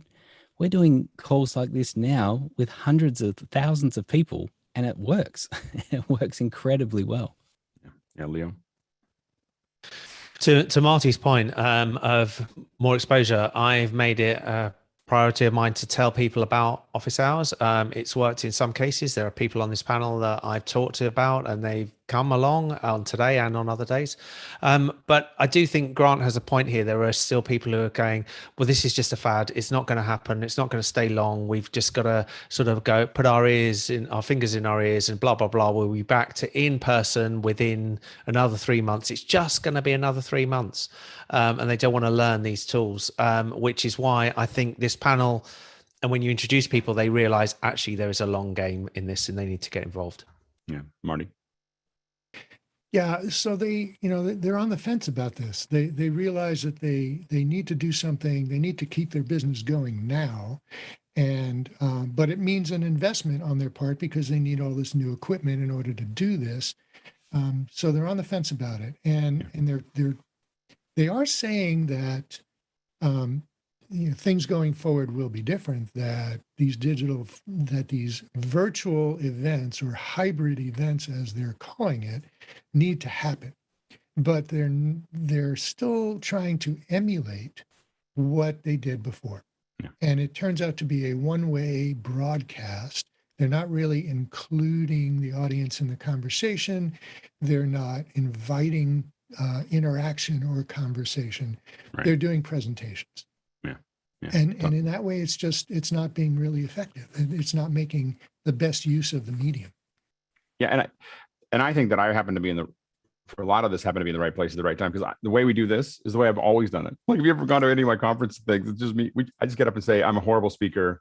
we'll just have a conversation, start asking questions, and we'll figure it out. I only say enough until I can queue enough questions, but that's all I've done it for the last 25 years, and mostly because I just have a very short attention span. Go ahead, Todd.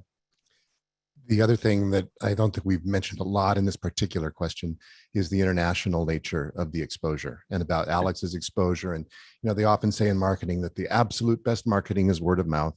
And so as we actually talk about this, the types, the places that people are coming in from is kind of amazing. And virtual event specialists will attract that kind of an audience, I think. And I want to say that I am very specifically not trying to get attention just yet. Like a lot of this was to find the people who were the right mix. There'll be some point where we turn the corner and we start making sure everyone knows we're here.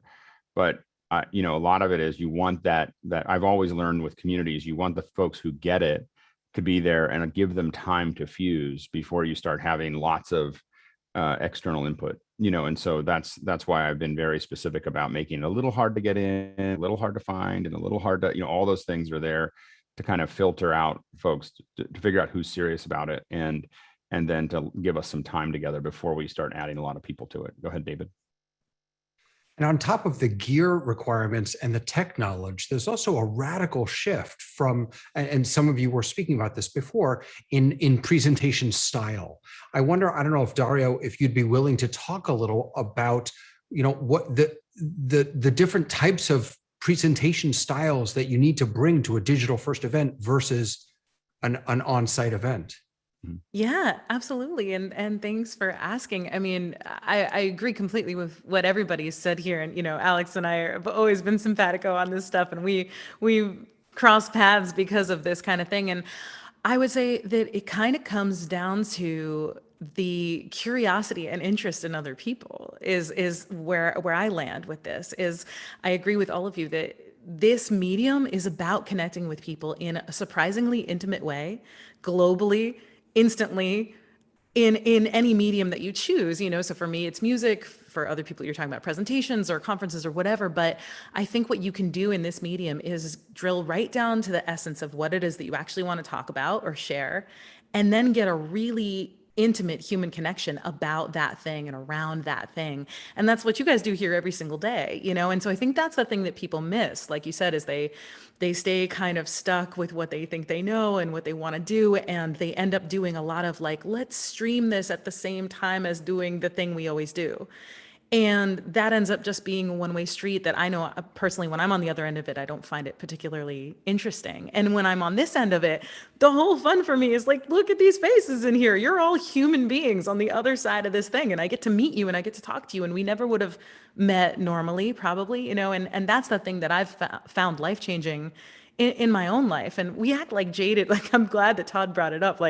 We act like, oh yeah, so-and-so is in Australia and so-and-so is here and I'm in the woods in the middle of nowhere, and it's no big deal. This is Star Trek level stuff, we are having a global moment. And I know as a musician, I always say it, but the first time I heard a global applause, it occurred to me that this was a global applause. People were clapping on different continents for a song that I just sang. That's a kind of a life-changing moment for an artist. And so I think if you open up to that idea of making it about the people you're with, everything gets a lot cooler. Yeah, and I think that was something that I learned from Daria early on, watching Daria do performances, of immediately reaching out and engaging in the audience with the audience between every song. It wasn't I'm going to have a live stream and I'll say hi to you, and you can kind of be in the room, because a lot of artists just don't know what to do with that, the people on the other side.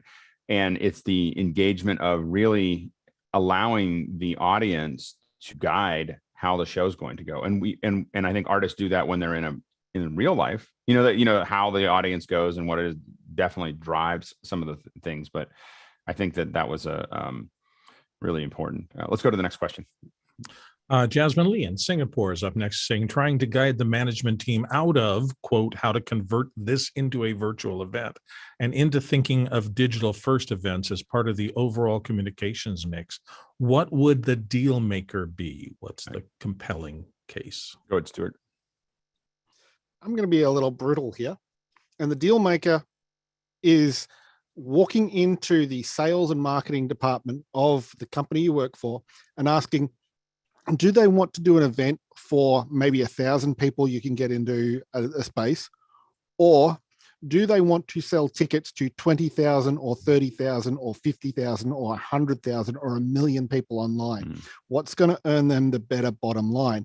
And I'm sure Grant will follow me with examples of events where he's had multiples of thousands of people. And so here's our proof that it is possible. Grant? Yeah, I mean, it certainly is possible to have thousands of people, and it does work well. I took this question thinking about management teams of companies that normally put on events, and so internal sort of their own events in their company, and we've been dealing with a couple of large international companies that are trying to put on. They normally would bring everyone to Singapore, for example, and that's where they would do their event. And now they're saying, well, how do we do this virtually, and what's the advantages and things like that? And one of the things that we're talking about is the connection that they can have with the CEO and kind of the C-suite, where they can have, like Alex was saying before, about the potential of having 20 people on a stage. It's just a disaster to try to work out on a physical stage, but on here is completely reasonable and works very well. And so then you take questions from that whole company community. Now, the thing is that I think that culture is changing in companies, and they are wanting those types of town halls and things that are happening within companies. But it takes a special type of management team, or that C-suite, that are open to taking live questions and don't have their communications team devising all of their responses.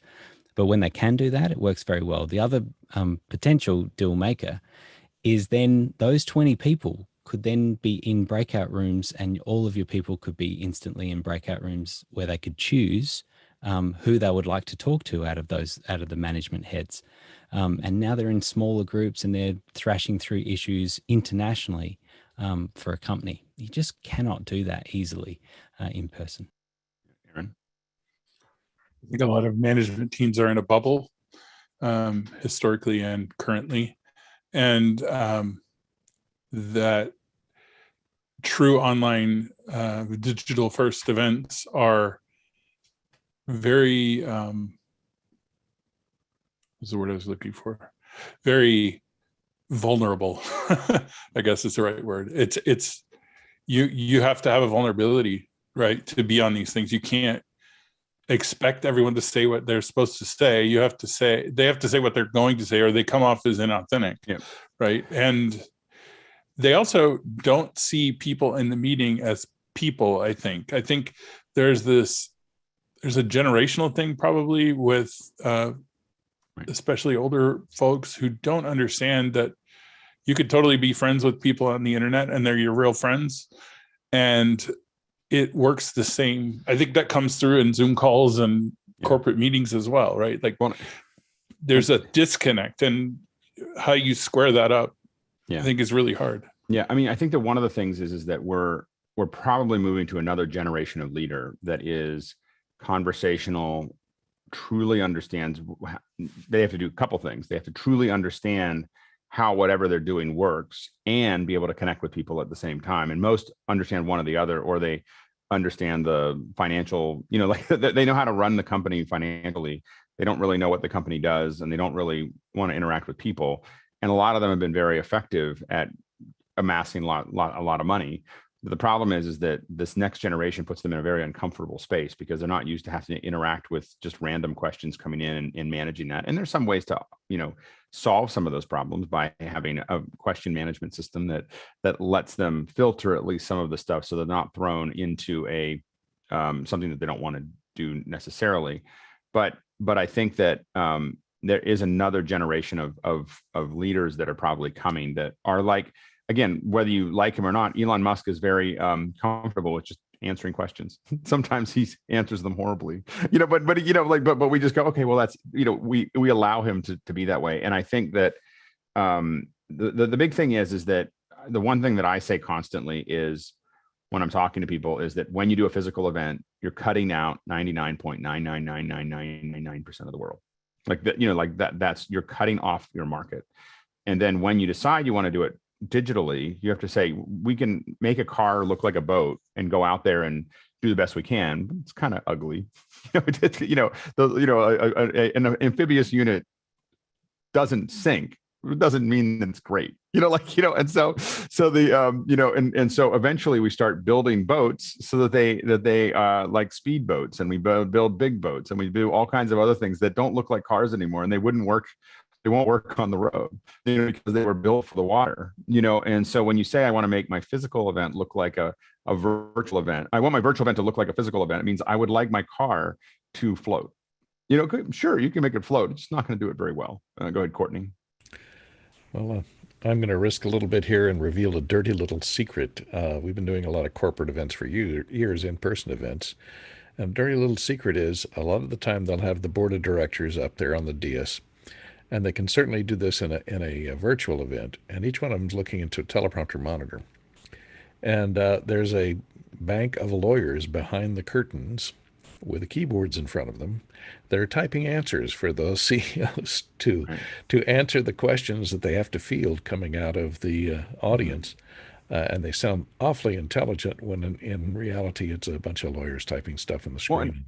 And it was one of the things that was, you're right, you're absolutely right. And one of the ones that I felt really refreshing, we streamed T-Mobile's annuals or their quarterly reports for a while. And my former company did. And what was interesting, they didn't have that.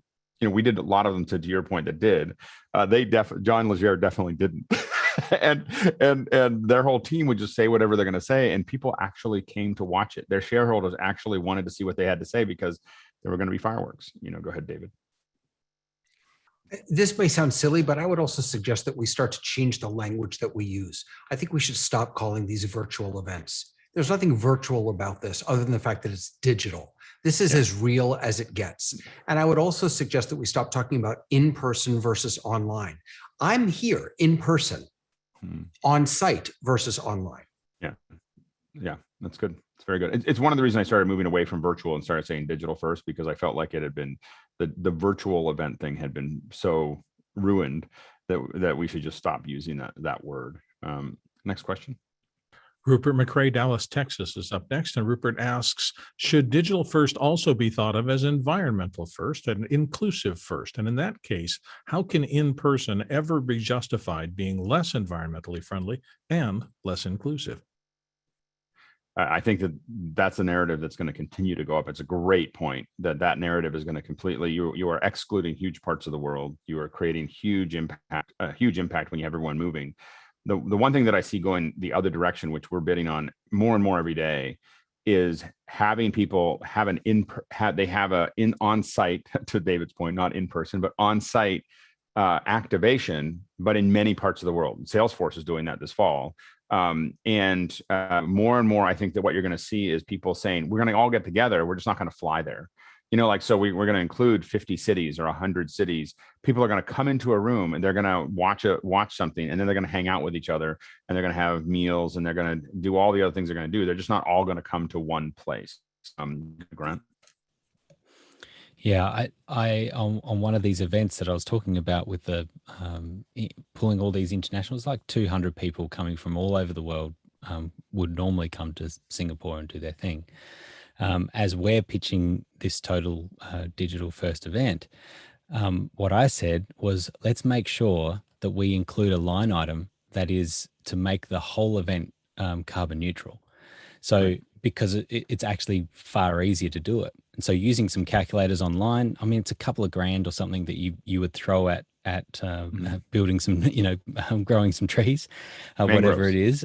Yeah, right. Nice. Yeah. And now they've gone from one extreme to the other, where this large company would have been ridiculed for all of these flights and all the carbon that was used for it. Now you say, not only is our digital event getting more inclusive, as Rupert's saying, we're reaching all of those people that are in rural areas that couldn't come. We're also completely carbon neutral. It's a great selling point for them. Absolutely. Carl and then Daria. Yeah, so this whole hub and spoke thing, where you actually have a hub, you may have an in-person event that's, technically a hybrid. So I'm thinking Star Wars Celebration. So unfortunately, Australians won't be able to get to America to Star Wars Celebration. But if they could have a digital first parts and hybrid parts come into cinemas into each major city in Australia, then, and they can sell tickets to it, so they'd cover their costs, it'd sell out pretty fast here in Australia. Yeah, Daria. Yeah, I was just going to say, I think that music is one of the coolest examples in this scenario too, because when you think about like a band having to go out on tour for 200 dates out of the year or something to try to make ends meet, or to try to see all of their fans, and you're going out, if you're a big band, with big trucks and all of the gear and all of the roadies and stuff like that, if you could supplement that by doing a lot of digital events and then going out every once in a while, the environmental impact is bonkers, when you talk about carrying around that much gear. And then also, of course, being able to be inclusive for your fans who might not be able to get to every, the handful of major cities that you get to. So, yeah. And we have the technology now where it really can be live. The thing that we've been talking to a lot of bands recently, and one of the things we remind them of is, yeah, that's a screen, but the screen, the latency to that location that is 3,000 miles away is the same as the latency to row 60. Exactly. in the arena, like when you actually think about the number of feet that row 60 is and the number in the milliseconds that it takes to get there, I was like, the return that you're getting the same as row 60 to that, for the bands that I'm talking to, not very far back. so they're like, oh, okay. And now they understand that if I call out to Pittsburgh, or if I call out to somewhere and they return back and they wave and get excited, I'm looking at it at the same distance as that. And it's actually a much better experience for everybody involved. Next question. Moving to a Rupert McRae question from Dallas. Return on investment is easy to talk about, but what about the cost of failure? When an effective risk management strategy is implemented, don't the facts show that mitigating the complexities of hybrid is in fact prohibitively expensive? All right, go ahead, Aaron. I mean, how do you define failure? I would define failure in a hybrid event as imminent. But I don't know what failure in a virtual event means. We've definitely had. In hybrid events, it's to your point, it's much more expensive. A hybrid event is much more expensive to do well and to do reliably than a on-site event or a digital event, because it's just the interaction between all of that. You just do it. You don't do it very well. It's mostly on site and a little bit of people watching the stream. But if you create a true interaction between the online audience, the digital audience, and the in-room audience or on-site audience, that if you create that, the chances of that working well without a lot of investment is very low. It just takes a very high level of expertise and equipment to make that work well. And that's what makes hybrids hard, is that it's not that you can't do them, we've done them, but they get real expensive, and you have a very limited number of people, like Brian Maddox, who is sometimes on here. He's one of like 3 or 4 engineers that I use for all of those. And because, and he's done 80% of them because he's done them all, and he knows what the issues are. Go ahead, David. Small churches and synagogues don't have that in their budget, and so they end up just doing very poor hybrid events. Yeah. Grant, and then Ross. Yeah, I think that one of the things with hybrid and trying to get that working well is that we have to think about virtual audience, and that's what normally people think about. Oh yeah, there's those people that are online, but inevitably, more and more now, there's virtual speakers, right? So there's remote speakers that are coming into this hybrid. And so now, and I'm very quick to tell people about that, because they just think it's all the same. Oh yeah, we've got the audience, and then we've got some presenters that are coming in on Zoom, and you're like, okay, just bringing the presenter in on Zoom is highly complex. To do that really well, we need a bunch of extra gear. We probably need a couple of extra crew. Yeah, and they need to do all that well. They're mostly just thinking about the audience. And so that's why so often I'm trying to say, okay, if we were just doing this all online, if it was digital first, all of that expense is it cuts down, and then we can put it into a studio and we can manage the whole event, in one space. And one of the challenges is it's when you make something complex, make simple things very complex, what ends up happening is you have less time to work on the actual core of the event to make the event great. You spend all your time just trying to survive it. And that's the thing that you might survive it, but you just wrung out all the creativity and all the connection because you were just trying to keep the lights on. Go ahead, Ross, and then Daria. Yeah, I mean, if you really want to mitigate risk in this kind of thing, let's say you're starting from a basis of having a successful in-person or on-site event that's something that repeats.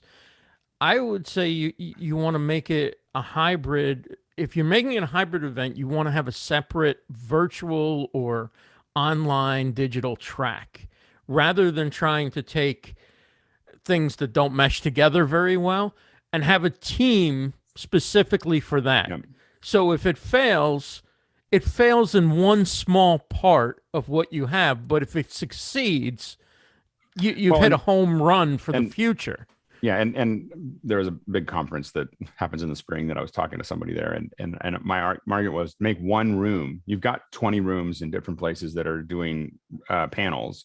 Make one room the digital room. There's an on-site audience, but there's no stage. It's just that it's going to be a bunch of people coming in over Zoom, and all the speakers and everything else, because I could bring incredible speakers to that space because they don't have to fly in anymore. And some of them are too old to fly in. Some of them are too far away. Some of them are out of the country, all these other things. And I can give you an incredible one room experience, and then the rest of it just runs the way it used to. And people don't like that, they can go do that other thing and they can live in the past for a little while longer. Go ahead, Daria. I was just going to say, Alex, do you remember the show we did at Joe's Pub in New York City? I think was the only time when I really saw the hybrid thing work, and it was by accident. Remember, I did my last song, I said goodbye, and the audience in the room and the audience on the video chat suddenly realized they could talk to each other. Yeah. And then so I had like a Ferris Bueller moment of like, it's over. What are you guys doing? Yeah, exactly. And then they're all back and forth. They're having a good time. Yeah, no, but absolutely. That was an accident. Yeah. Yeah, no, absolutely. We're going to start moving through the questions a little faster. We're taking quite a bit of time per question. All right, next question. Okay, it comes from Emily Russo, our friend who does the Saturday Education Hour here in Red Hook. And she says, the main complaint I hear about Digital First is lack of in-person networking. Is any platform doing the networking element well? Grant? So office hours, I mean, I think we could all raise our hands that we've actually connected, we've networked amazingly with, there's been companies that, companies that have born out of this. But yes, there are ways of doing it. I think breakout rooms can work to some degree. I have seen some platforms that do like a speed dating thing, and you can end up, sort of, we call it speed dating, but a group of 3 or 4 people that just randomly appear. It can kind of work, but ultimately, I think it's about time and doing these events well, and that's what we've done with office hours. Carl? Yeah, I think office hours and after hours as a combination is quite amazing as and a Discord. network. So and Discord, because that text-based, link-based in Discord as well. Because what you actually get, and what I'm hoping to do in the very near future, is to use after hours in a breakout room to give little tutorials on synthesizers. You pick a synthesizer, I'll show you about it. But I can do that because we've created a network. We've met each other in office hours.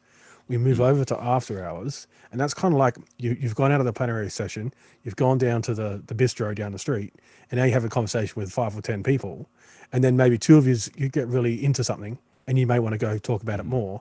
So you go for a walk down to the bar, and that's kind of like a breakout room. And we've actually made that very organically in office hours, really importantly.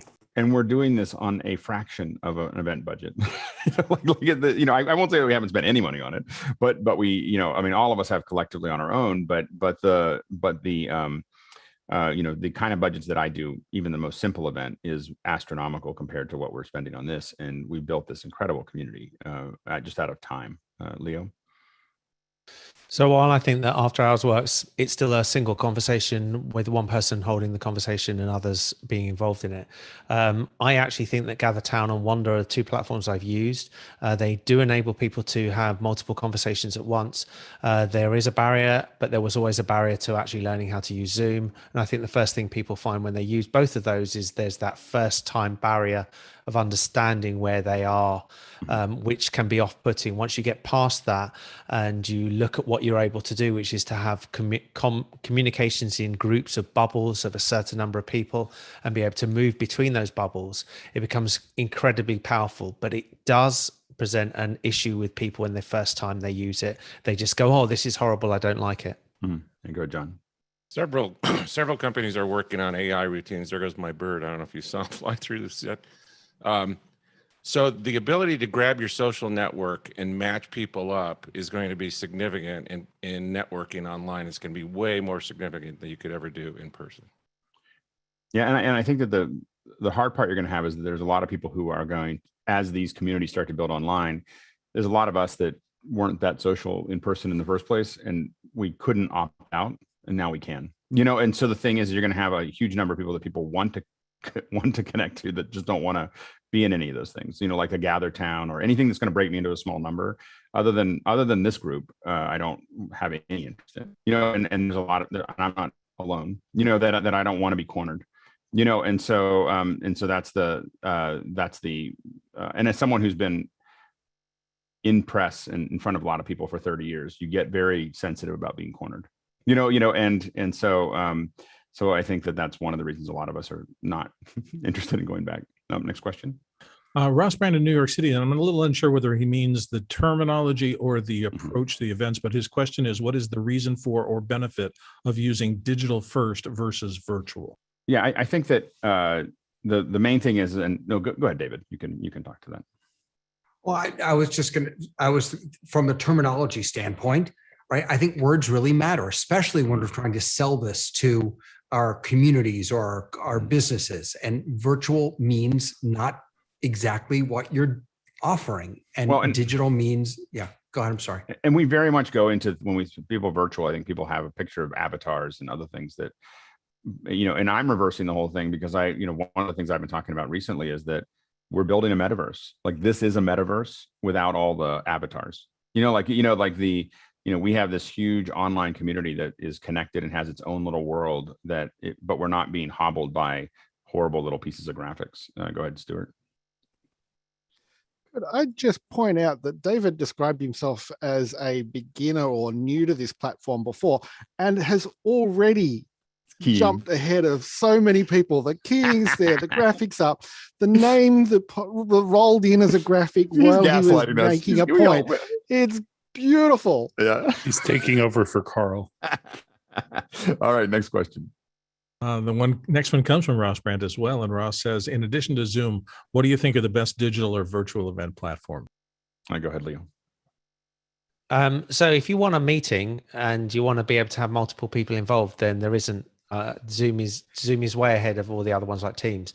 However, I use Streamyard an incredible amount because it is a brilliant delivery platform to be able to bring people in. And that's one thing that I think Zoom is just way, way behind. I can actually bring up super source people in, roll videos, do everything, make it look professional, which you just can't do. I am on the fence about Hopin, which is the next level on it, just purely because of the tie-in there. I'm just not sure about that. Yeah, go ahead, Grant, and then David. So we couldn't find a virtual event platform that we liked, and so we built one. And so Obvio is something that we started building at the start of COVID, really. So in April last year. And it specifically because we wanted to maximize on Zoom, but we wanted more than 1,000 people, or at that point, more than 500 people in a meeting. And so now we can aggregate multiple meetings together.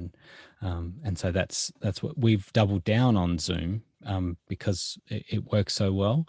And we know that that we have to use a whole bunch of hardware to sort of make it work, and we're fine with that. There are other software solutions around that we're just hearing about, but and that's fine.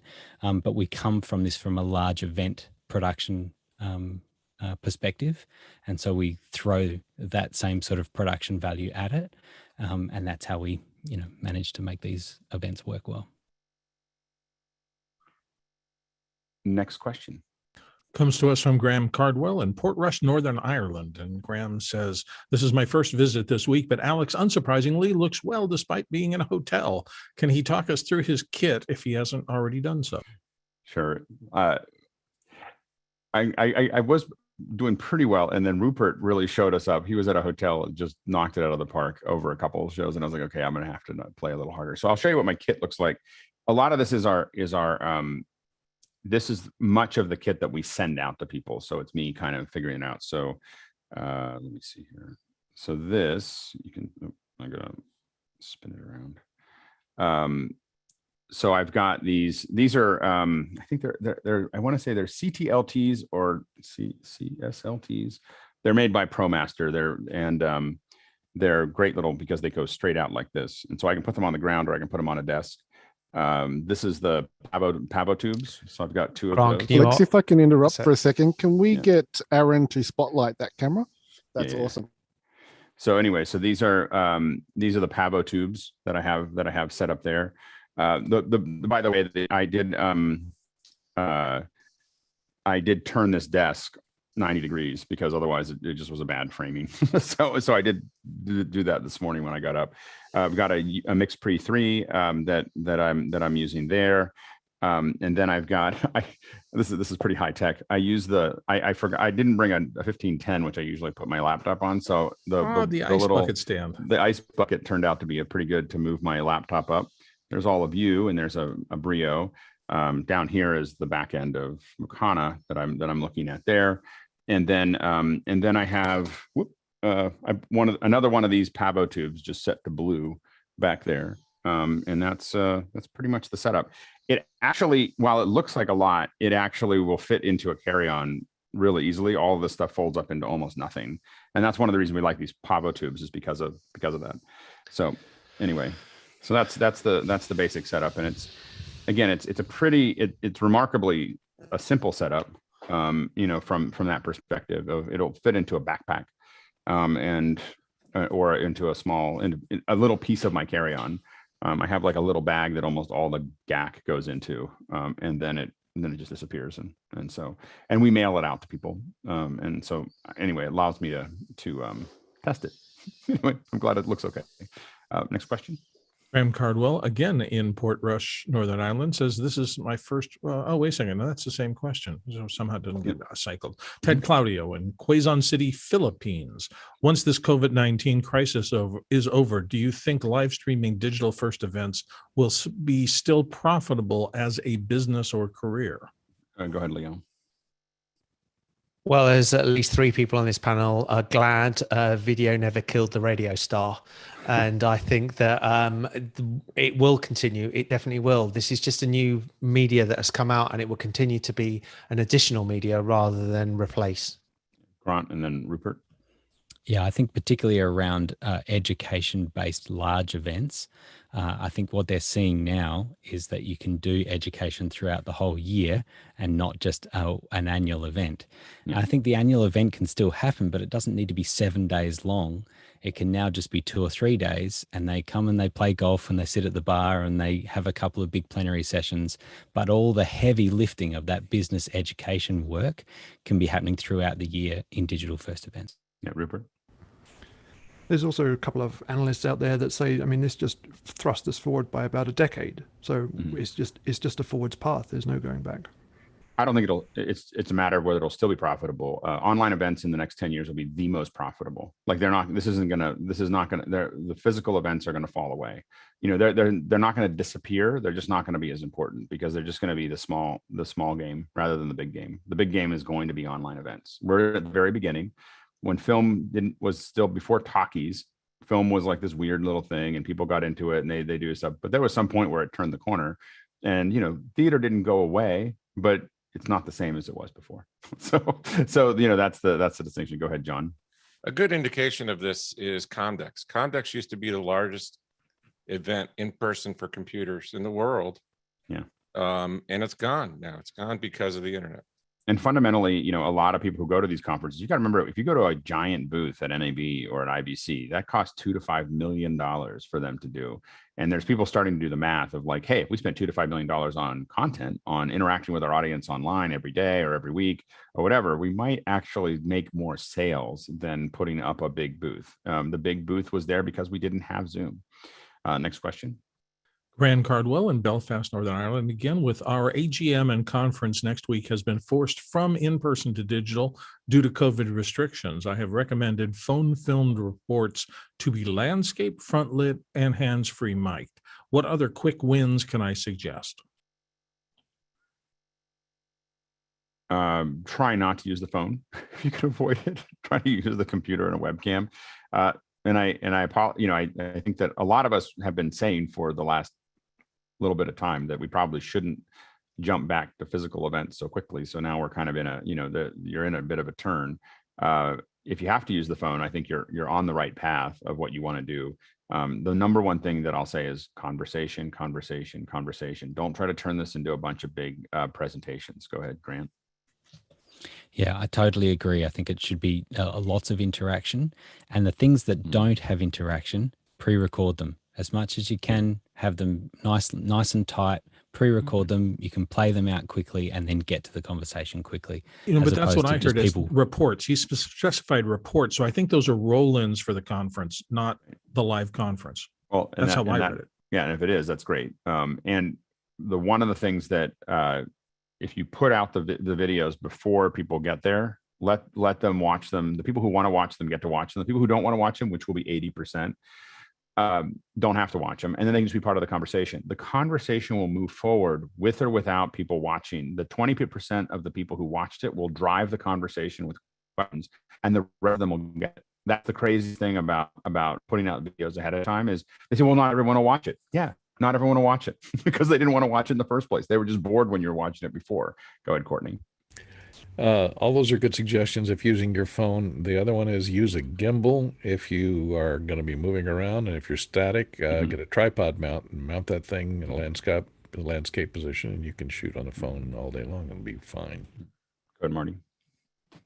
I would recommend providing strong guidance and even quality control opportunities for what they look like and what they sound like. We do most of these presentations over Zoom, and we're researching Riverside FM. I know that some folks have been really successful with that, where you're actually watching them and interacting with them doing their presentation as opposed to them just doing it. Stuart. Yeah, just building on what Courtney mentioned about gimbal and what have you. Don't forget that a lot of phone apps these days that will coordinate with gimbal do incorporate motion tracking. And on the bottom of a lot of consumer gimbals is a 1/4-20 screw jack. So you can put the gimbal on a small lightweight tripod and have it track with the person as they're moving through the space. You can do a lot with those tools. Leo, real quick. Just time. Just set a deadline. Set how long you want it to be and when you want it, because otherwise you're going to get them all really long, and they'll give them to you about 20 minutes before the event starts. Yeah, exactly. Give yourself enough time to go through them. We tell people all the time, like, we need them 10 days in advance, and they're like, 10 days in advance? Why can't you? All you have to do is open it and play it. And we're like, yeah, well, we have to open it and fix it, go back to you and ask for something else and figure this other part out. And you just need a little bit of time to do that. Obviously you don't have that, so you just want to kind of keep people moving really quickly. But I do think this is a real word of warning to anyone doing a physical event right now, is that probably middle of 22 would be a great time to look at that and after, rather than right now. I think we may go through a lot of disruption. This really points to people being so desperate to get back that they're not able to just adjust, and just live with what they have right now. Next question. Aaron Gencarelli in Flagstaff, Arizona is up next, and he says, what's next for digital first events, and how do we bring this forward for clients? Grant. The term interactive is overused, but a definition for interactive is influencing each other. And so the idea of events that have the opportunity for people to be more and more influenced by each other is ultimately the way we're going. And that's exactly what we've had with office hours. Highly interactive. I've been influenced. And this is the thing, change the mindset of questions are more important than answers, because a question can influence people. I think us getting good at it, like us proving this model with office hours, with after hours, with Discord, with the other bits and pieces, doing our own events really, really well, and showing that this event, and we're going to keep on pushing the envelope. Andy's doing incredible. Andy Carluccio is doing incredible work right now on the next version of this, as far as how it's tied together, and we're making a lot of progress. And so we're hoping to, by sometime in October, really having something that looks as good as anything you'd see on broadcast. And a lot of that also comes because we've already solved the hardest part, which is great conversation, and people handling, great panelists and great producers that are watching and asking questions. That's the hardest part. Now all we're doing is wrapping it into something that's bigger and better. And I think that, but us doing great events individually is the number one way to move the world forward, because just lead by example. Next question. Marty Atias here on the panel in Silver Springs, Maryland, says, would digital first events be a concept or a framework? And is there potential for a business model? Yeah, a lot of us have talked about the potential for a business model for quite some time. Is that, there is a mixture of, there is a business model. I mean, a lot of us are doing this, but I think that part of the business model is figuring out ways to make it simple for someone to say, I just want to do this big event and I need to have a bunch of people connected. And part of that is also us building this huge network of people all over the world. Means I can send a kit and have it sent up anywhere right now, just with office hours. And I've done it. I can have a kit set up for you, delivered and opened up and put into your space anywhere in the world, maybe just delivered or potentially set up for you or potentially run anywhere in the world because of our network, and all of us can take advantage of that. And then we can take advantage of the fact that we can get an audio engineer that really understands digital and a video person that really understands the video for digital. And as we build up the next version of office hours and we start including tens or even hundreds of people in every day for office hours, what we're doing is training a huge number of people. For office hours, we get to have a great show, but what we're doing is we're mutating fast, and so we're learning from each other. We're building up, we're adjusting, we're iterating. You can call it mutation. I call it iteration, and so we iterate very, very fast as we start to accelerate, and we're going to learn how to do it really well. And we're going to build huge teams of people that can hire each other to do that, and that's part of the design of office hours is to, as we get bigger and as we start to do more and more together as a group, if you look at like even Mad in the Kitchen, we all got to watch it from behind the scenes and we all got to learn what was working and not working from each other. As we continue to do that and do more and more of it and use office hours as a huge lab, I think that we can all learn from each other and make it a lot better. Next question. Rachel Ann Clifton is up next. Can we hear from the home studio event planner that is working with smaller, less than 500 attendees? How did they make their first move into the space? Thank you. Yeah, go ahead, Grant. So I did an event recently just from home, and I had that event planner role. They kind of came to me and said, "Can you just make this happen? We don't know what we're doing."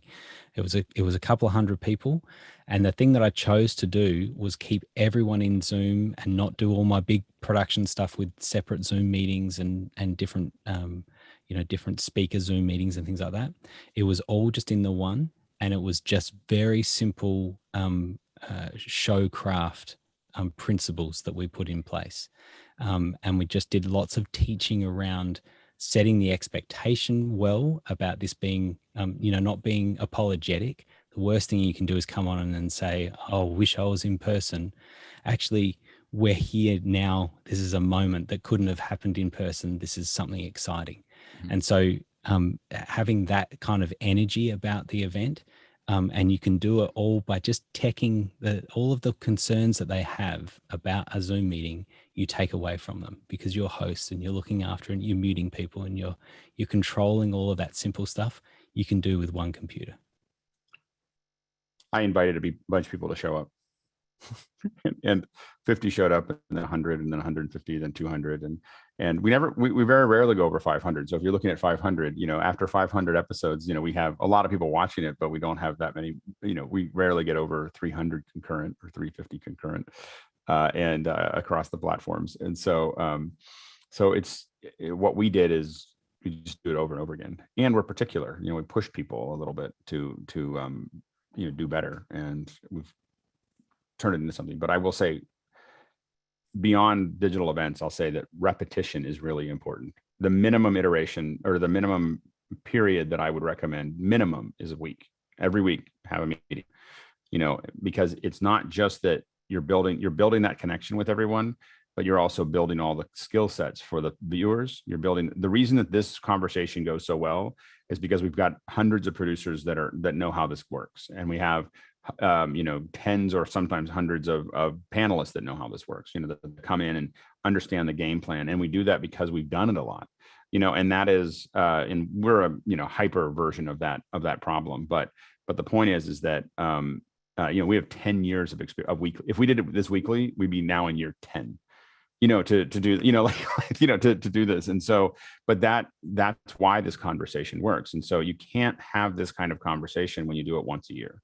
I mean, it'll take you centuries to do what we're doing now. Go ahead, Ross.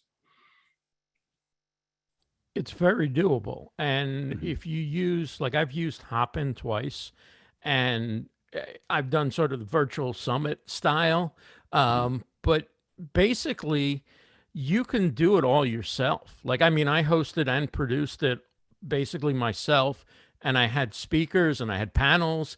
And the thing was to keep the momentum going, not let anything go too long, have Q&A and everything. And then also you have an opportunity to reach out to sponsors and make the case that you get to interact with people who are in a niche where they're interested in what you're doing, and look at all you don't have to spend on travel and on, setting up a booth and all that stuff. I think there's a great business case to be made for it.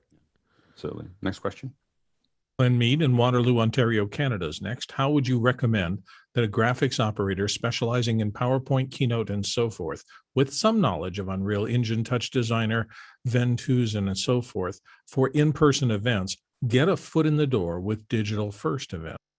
But Aaron, someone who's done this, talk about yourself, tell people what you want to do, and make them say yes. Right? I mean, that's it. Well, that's selling. Right? Yeah. And getting involved in, you don't have to do something like getting involved, but when we put out little things that we're doing inside of office hours, it's a great way to learn. It's a great way to get to know people. Generally, the model so far for me has been, people get involved here, and I go, oh, that person, Aaron, knows how to do graphics.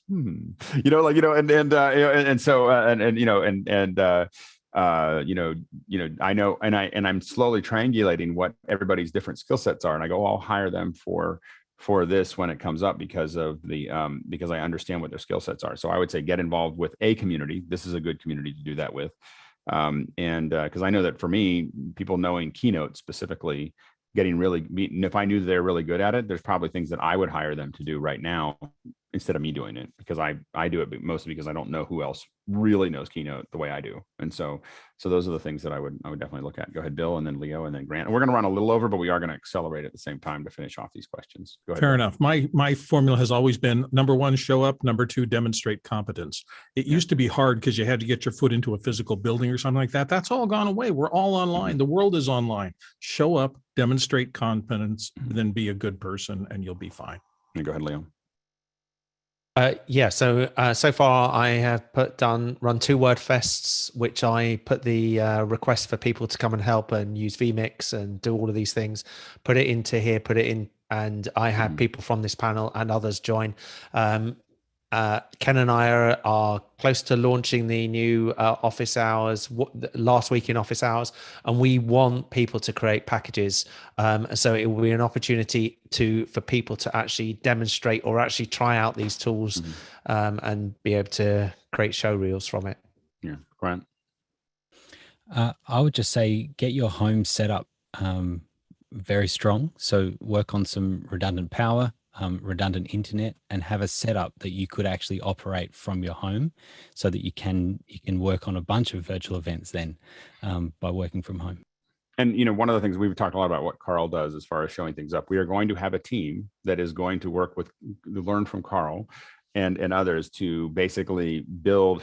If you think about all these questions, imagine all of that being converted to Keynote during the show, live, responsive. And we'll have our goal is to have 4 or 5 people on comms every morning talking about it. Not maybe the same people, but a team that are constantly, okay, I got this question, I got this question, I got this question. And they're building the graphics so that someone can cut to it as needed. I think that's going to be a really interesting situation. And that's going to be a great place to show what you know and also to learn. Go ahead, Leo.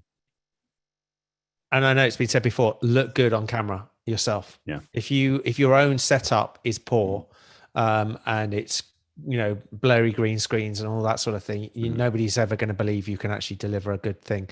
It's different than it used to be. You have to look as good as you're going to actually produce. Yeah. Go ahead, Guy. Yeah, I'd say also take a look at some of the AWS stuff because having that redundancy up in the cloud and being able to push from there, and if you do have a power outage, being able to have backups of like an iPad or something like that, so that you can still push out those graphics into a show even when everything goes down. You still have the cloud pushing that up. So I would highly recommend learning VMIX and VMIX in the cloud. Go ahead, Todd. Capitalizing on something that Liberty White said in the chat, make some samples of yourself leading a meeting, doing something in this great system that you've just created, as everybody suggested, and have a link that you can just, a 1-minute link just to send out to say, this is who I am and this is what I do. Join the panel. A lot of people here have done, meet a lot of people here because they're on the panel. You have a certain visibility in after hours. You have a certain visibility in Discord, but when you're contributing back to people's knowledge from the panel, even if you're only answering a question once or twice a week, you're on the panel and you become part of that. All of us here as a group look smarter because of each other, because it's individuals answering the question, the part that they know. So people, because I've talked to people, they said, well, I don't know as much as the panel does. Well, we don't know as much as the panel. And there's no one of us that know as much as the panel does. We all know a lot because we're all here. And so you want to, but find ways that you can contribute back to a community. That is the way. That's like my model for everything since I was in high school. Is if you want to move forward with something, is you find a way to contribute to the community, and then it will sort itself out. You can call it whatever you want to call that, but when you push value into a community, it eventually, if you're pushing it with a true authenticity of wanting to make it better and to do that, it will always solve itself. Next question. Mark Hadley in Seattle says, what about the skybox, Seattle Seahawks basketball, leftover, not enough skyboxes. Digital First got no skyboxes. All right, go ahead, Bill. I would argue that it does. The Rockstar Tour has what's called meet and greets. That's just a little separate event that happens before the show. And if you're at a certain class or can afford a certain thing, you can come in and get a little more intimate an experience. There's no reason we can't do that in the Digital First space. Just think outside of the box and think of creative ways to make premium content that people want to get. Yeah, I did an event where we only had 40 people, but they controlled $3 trillion worth of banking. And so they weren't interested in everybody else's opinion. It was. We spent a lot of money. Though our clients spent a lot of money on that little event. That was all virtual. They're all coming in, but they were all talking about financial stuff. Stuart. Yeah, I agree with Bill about the Digital First doesn't have skyboxes. If you've got an event and somebody's sold tickets for a main event, it's pretty easy to have somebody say, oh, look, I want to pay for the VIP ticket, and it includes my phone number, and the celebrity rings them and talks to them and says, hey, what songs do you want to hear? Can I move them forward? You can do that specialized service in a digital arena that you can't do in a stadium. One of the things that most people miss that we put into our digital events is the green room. So we have a green room where all the speakers come in to get prepped. Now, there's a couple things we've learned to do over time, which is that we prep their cameras before they enter so you go through a prep stage so that what you don't want to do is be corrected on how you look and feel and sound in front of your peers. So you go into a thing where you get kind of set up so that you look good. And then there's like a holding space where you're waiting for you to go on air. And what we have found is that many speakers love that space because this is what they missed. This is the networking that you're talking about. These are the speakers. Like these are the folks that are going to be put up on stage, and they get to sit there and hang out and they talk and they laugh and they have a good time and they start trading phone numbers and emails and everything else. And let's talk about this. And it becomes this great thing. And people used to say, oh, they just show up 10 minutes before. And once we created the green room, the next time they came in, they were there. When we opened the green room, there'll be 3 or 4 speakers there that are there immediately because they have so much fun talking to each other. And so there's definitely ways to create special spaces for people to have a smaller, more intimate conversation. Go ahead, Aaron, and then Leo. I was just curious about what Daria does for VIP type stuff. You're a practitioner, so it's Daria. It's really interesting to learn. Yeah, for sure. I mean, the funny, weird thing about me is that like all of my concerts are usually like everyone's kind of getting the VIP experience. Although as things get bigger and as everybody gets into this more, I've been thinking about this myself, you know. But as Alex and a lot of you guys know from coming to them and stuff, most of my video concerts, my interactive video concerts are like this, where I'll just cycle people in and out. It's just exactly like office hours, but instead of questions, it's songs, and bringing people in and out. And but when those things grow and they get bigger, it does get a little difficult to manage like who gets to come in. And so that's a really easy solution there, right? It's like, I'm going to sing for everybody. Everybody gets a chance. But if you, for example, want to sell that as a ticket or as a VIP experience or as a green room thing or an after party thing, there's so many ways where I know as the artist, it's really fun to then hang with a smaller group of people where it's less like I have to moderate and I have to keep it entertaining, because when I'm performing, and I know like, you guys who run the show, that's that thing, right? You want to make everybody feel comfortable. You want to keep the flow going. You want to keep the pace. But if you're not broadcasting and now it's legit private and we're just hanging out, you can hang out and talk for as long as you want and have a really private, intimate conversation. So yeah, I think there's a lot of new things like that too. I'm starting to think about bringing people into the studio, like come and hang out with me while I'm recording something. Maybe you end up giving me an idea that sparks a lyric and then suddenly that ends up in the song. There's a lot of fun, cool things that I think people are just beginning to think about. Leo?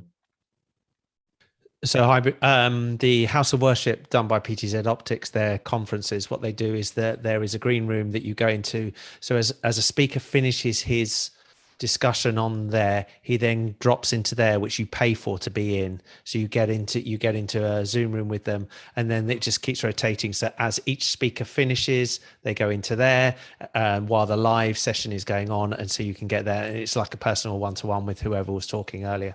It's a great feature, and you pay extra for it, and it's worth it. In Zoom, we do stuff in Zoom where we have artists, musical artists that are going to go out to all the distribution platforms. So everyone who's, the Pandoras and the Spotifys and everything else, but each one of them has their own group, the Spotify group and the Pandora group and whatever. There's like 3 or 4 people. And this artist will, every half hour, we bring them into Zoom and we put them into their own Zoom room where they just wait. And then we just move the artist into, hey guys, how's it going? And they for the artist, they're doing the same thing over and over again. Let me play a couple new tunes, and they answer questions and they talk to them, but it's a very, very special experience for the folks that are there to be able to talk to someone, and it works incredibly well over Zoom. And the artist doesn't do anything. We just drag them from one Zoom room to another, and they just kind of pop in, and it's a lot easier than being in the hotel and having to do it. And again, as artists, you actually have way more control. Like if someone gets out of hand, you're not stuck in an uncomfortable. We've had junkets where the press goes off the rails. Almost every junket has 1 or 2 press people that just decided they're going to do something that the artist doesn't want. And now we have this uncomfortable thing of like, hey, we need you to leave the room. like this is, you stepped out of bounds. We had this in Zoom a couple months ago, and we were like, and you're gone. You just asked the wrong. There's a set of questions you're not allowed to ask, and as soon as they asked, we were like, gone. And we didn't even talk to them again. Like we didn't even have a conversation. They emailed us later. And we were like, yeah, we told you couldn't do that. And so that was it actually. Then the artist, when that happened, the artist was like, I'm never doing a junket again. Like literally, they're like, I am never going to hotel again. When they saw that instant action, they were like, yeah, this is the way to do this. Next question. Jason Panks in Nashville, Tennessee says, is there a platform similar to Makana for lower budget nonprofits to use in digital first event? Go ahead, Grant. Yeah, so it's Slido. You can get nonprofit and education plans, and it's very, very cheap, and it's a great platform. It's very good, even though Cisco own it. We're rebuilding the Mokana thing right now. You should ping me in Discord if you're a nonprofit, not a for-profit right now, but nonprofit. You should, and you have to be flexible because it's beta, barely. So don't put it on the largest event you've ever done, but we're open to that. So, Aaron. I've been to an event that used a private Reddit, which worked really well actually. You could upvote stuff, people could comment on things. It's great. Absolutely. Next question. Mike Emmett in Melbourne, Australia says, what are the differences in skill sets between a digital event organizing team versus the fleshy event organizing team alternative? I like fleshy event. I think in many ways more logistics, that you just have to really be able to visualize what's going to happen. Grant. Yeah, and I think a little more tech savvy, as in they're probably going to be in front of their computer the whole time, and so not just having a laptop, they're on Wi-Fi and they're just thrown on the kitchen bench, but set up properly, multiple screens, Ethernet, good camera, all of that. Even though they're behind the scenes, having a good setup where they can be heard well, they can be seen well, makes all the difference. Rupert.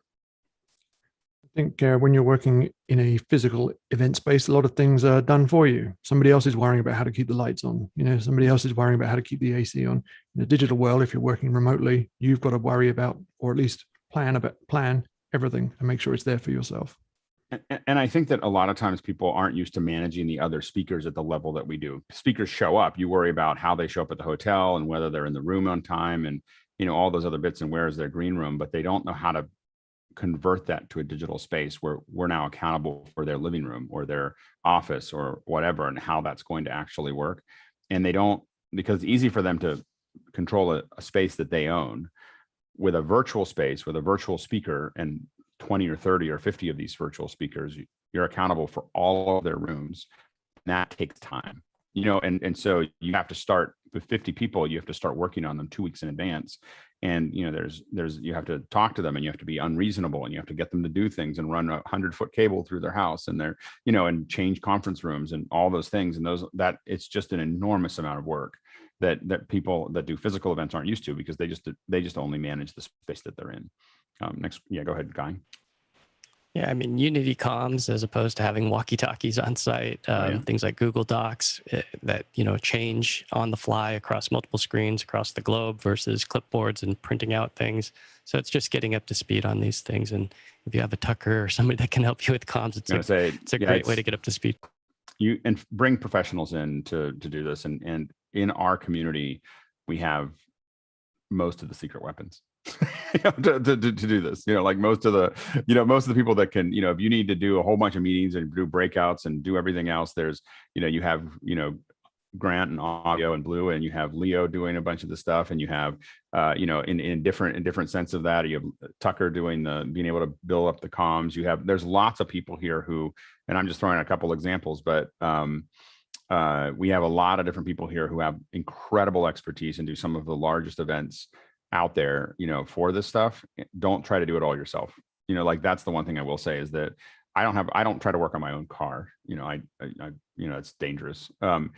In the same sense, I don't want, if there's a specialist, I want to have the specialist do the thing that they're good at and figure out a way to make that work or not do it. Next question. Ted Claudio back in Quezon City in the Philippines is coming in once again with, in terms of interactivity with the audience, what tools would you suggest in addition to chat or something like Mukana? Zoom have apps now, quiz like Kahoot. Go ahead, Carl. Yeah, so as we mentioned before, Slido. So Slido has all these things that you're asking about. There are different plans. Education plans are cheaper, of course, which is pretty cool. There is a free plan, but yeah, Slido would be the first one to take a look at. Go ahead, Grant.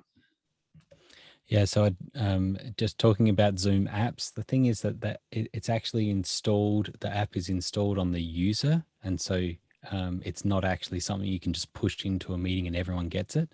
So it's kind of an institution thing really at the moment. And so then my point about the interactivity would be to actually just do questions really well. And the way to do it well is to give a lot of time for questions, and to read the person's name and to read the question verbatim. It does them an injustice, and lots of people do it when they reinterpret the question or they embellish the question and they don't read their name. And so everyone likes to hear their own name, and it makes it interactive. And so when they hear their name and where they're from, it's really key. I know when I do the Q&A for Emily or do it here, I don't say anything other than, next is from the person's name, the location, and exactly what they wrote. And I don't add anything to it because I felt like it's cleaner that way, but, go ahead, Rupert. in terms of like other ways to stimulate the interactivity, I know we've talked about how to do the networking and stuff like that, but we're also seeing, people run breakout rooms in their events and run like a special session with like an entertainer or a second or another activity to get the your attendees to interact in a different way. And we've seen magicians or other kinds of instructors or side acts do a good job of pulling the audience in and having them interact in a different way. So don't just rely on the apps and stuff. Yeah, good, Leo. So there's been mentioned about Kahoot. Kahoot works incredibly well as a quizzing app. However, one of the things to bear in mind with Kahoot and Slido, etc., at the moment, you require a different device to be able to use these really well. And in fact, you can only say exactly the same about Mukana. It's outside. So you end up with a barrier that people you're asking to go into one place to do one thing, one place to go into another. That works after a time, but you may find at the beginning that it is actually a barrier and people don't get it, that they just have been so used to a Zoom call being one direction to them and that their only interaction has been to speak. They find it difficult. I just find that the Zoom environment itself is so limiting that it's not like if you stay inside of it, it's easier to get started and harder to go far. And so if by getting out of that environment, it's a little harder to start. But when we tell people that it's the only way you can ask questions, what we find even when they're using it somewhere else, they figure it out. Possibility, action always equals possibility greater than circumstance. So when the possibility is to be heard, a lot of people get over the circumstance of not figuring out where it is, if you make it easy enough for them to get to. Go ahead, David. Yeah, I think the benefit that we have is that you all do this every single day for 500 plus days, whereas events that are maybe one-off or more limited in scope, they might not have the time for people to learn all those tools. First thing that I do is I tell clients you should do 6 events before your event. Like that, like I immediately say, like, if you're going to do an event with interaction with your audience, what are the other 6 events that you're going to do? And they don't have to be expensive. They don't have to be, whatever, bring in a speaker over Zoom, have a conversation with them. It doesn't have to be but what you're doing is you are flat. And, nowadays with COVID, you can say we're flattening the curve. People figure out how to register into your system. They figure out how the Q&A works. And it doesn't mean that all of them have, you'll have 10 times more people come in for the big event, but you'll have a core number of people that in the chat have it working. When people see other people successful at it, they also have a harder time complaining about it because there's a whole bunch of other things going on. They're like, well, it is just me,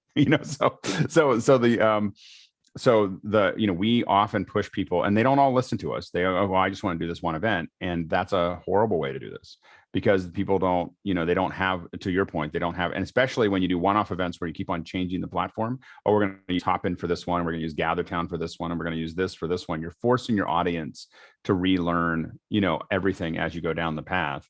And what you want to do is decide what you're going to do for the next 6 or 8 events and have them get good at it. And whatever it is going to work better than what it was before. Next question. Rupert McCrae, Dallas, Texas says, do digital first events need to do a better job of providing continuing professional education or CPE credits for attendees? Go ahead, Aaron. Yes, but some are doing it. Like I know the AIA, the Institute of Architects, is doing CPE credits because they couldn't have their convention. There's a lot of educational CPE type stuff going on. I think it's coming, and it's just getting people up to speed. Right, Grant. Yeah, I think one thing that's important to note about CPE is that it wasn't done that well in person. We all know of conferences where people would walk into the room, sign their name for the CPE, and walk out, right? But we are doing, in Obvio, in our example, we are tracking people throughout all of our meetings. And so we know that they were in a meeting at this time for 30 minutes or whatever. And that then gets generated into an export and into a certificate. It's done, so it's definitely something that is being done at the moment. I have to admit, as someone who doesn't have a degree in anything or any credits of any kind, it's not like getting credits for something is I find to be interesting. Just humorous, from my perspective. Anyway, next question. James Babbitt here in San Diego says, hi, Alex. What are the light stands you're using for the Pavo tubes? I am using, it took me, because I always I'm dyslexic and I have, and they give me initials. And so I always know what the letter, I know that there are a group of letters that are related, but I never remember what they are. It is a ProMaster LS-CT compact travel light stand. It folds on itself, so it becomes almost nothing. And most importantly, the reason I got it is that it fits into a international carry-on. So like that was the design thing. The legs will go out. The legs also extend themselves, and the center extends up.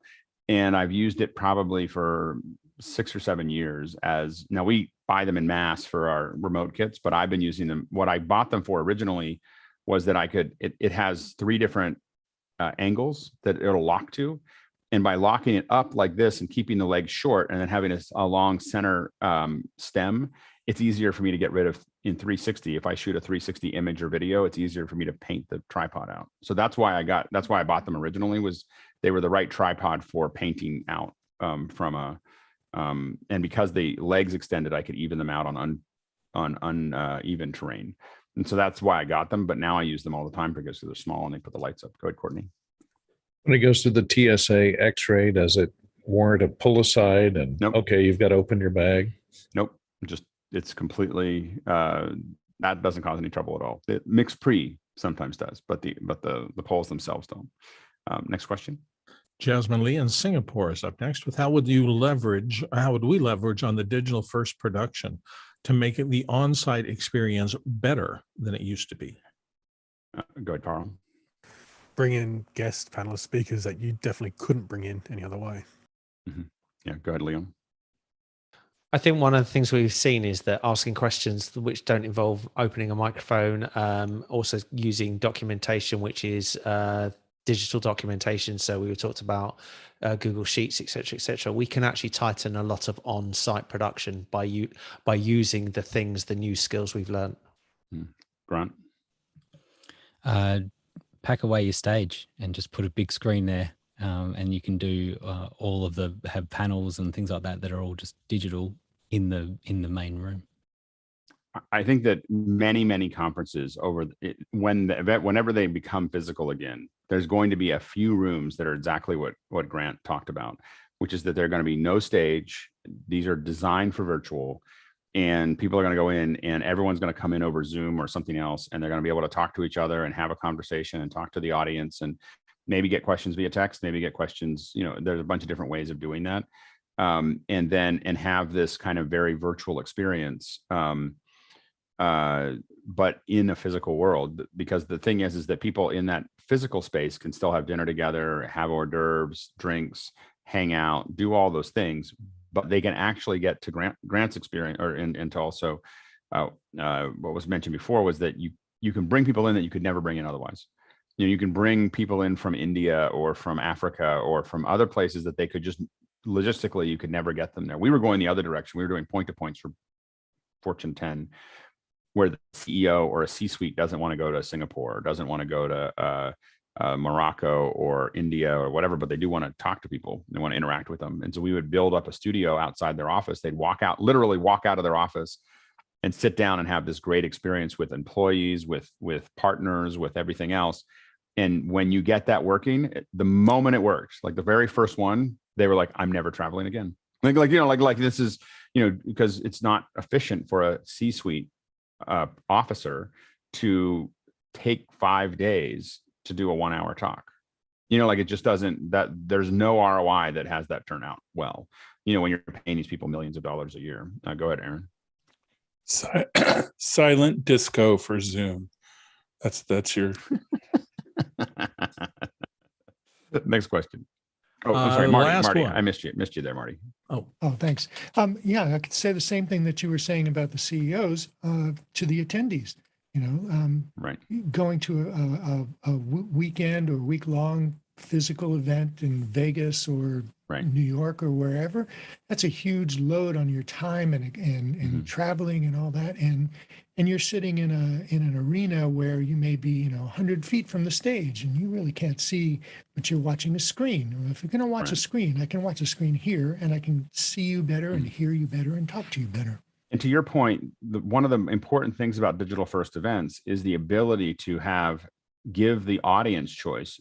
Do you want to interact with people? We'll give you a hotel in your city that you can go watch it, or in your area that you can go, or even a company. Google has been doing something like this for a long time. For Google I/O, they had watch parties, and a lot of them were at Google offices, but some were at accelerators in Africa, and they were in or in London or whatever. And so you could all go to an accelerator, go to a partner of Google's, or go to a Google office and watch Google I/O all day. And the advantage is you got to actually network with people that were in your community that you would see again. You didn't have to travel. You didn't have to get a visa. You didn't have to do all the other things. And I think this is going to become more and more important as we move forward. And so, but if you're at home, you can watch it too. Like you can say, I'm not a place that people will ever collect to. I don't want to spend the time. I want to put it on a screen and do other things. All those things are things that you give people the choice to do. And I think that, to your point, digital first does that the best, as opposed to hybrid or on site. Next question. And that's the part that I'm really digging about this whole concept. The framework is the watch party, the regional centers where I can go, and it only takes me like maybe a day to get there, right? And I think that this is a huge opportunity for theaters. The big thing with movie theaters, because most people that are doing projections that I'm talking to are saying that theaters will need not less theaters, but probably only 20% of the current number of screens to watch movies, because the whole industry is going a different direction. The industry is going towards series, they're going towards streaming, they're going away from theatrical releases. They're going, that's been trending, but now it's trending really hard.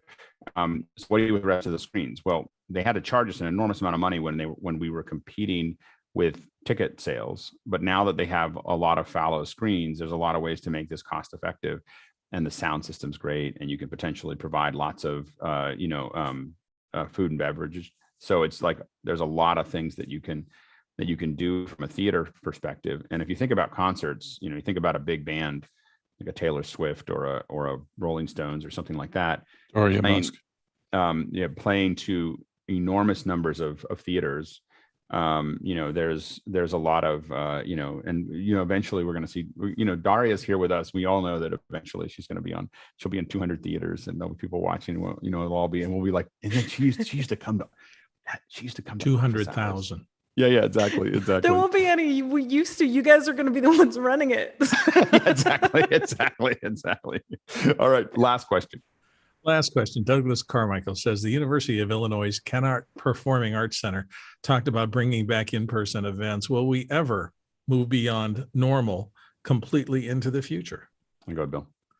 No, but, and the reason I say no is because there is in management of any creative or whatever, there's always people who are unwilling to let loose of their hard-earned expertise in order to move to the next level. It's just part of the way they think.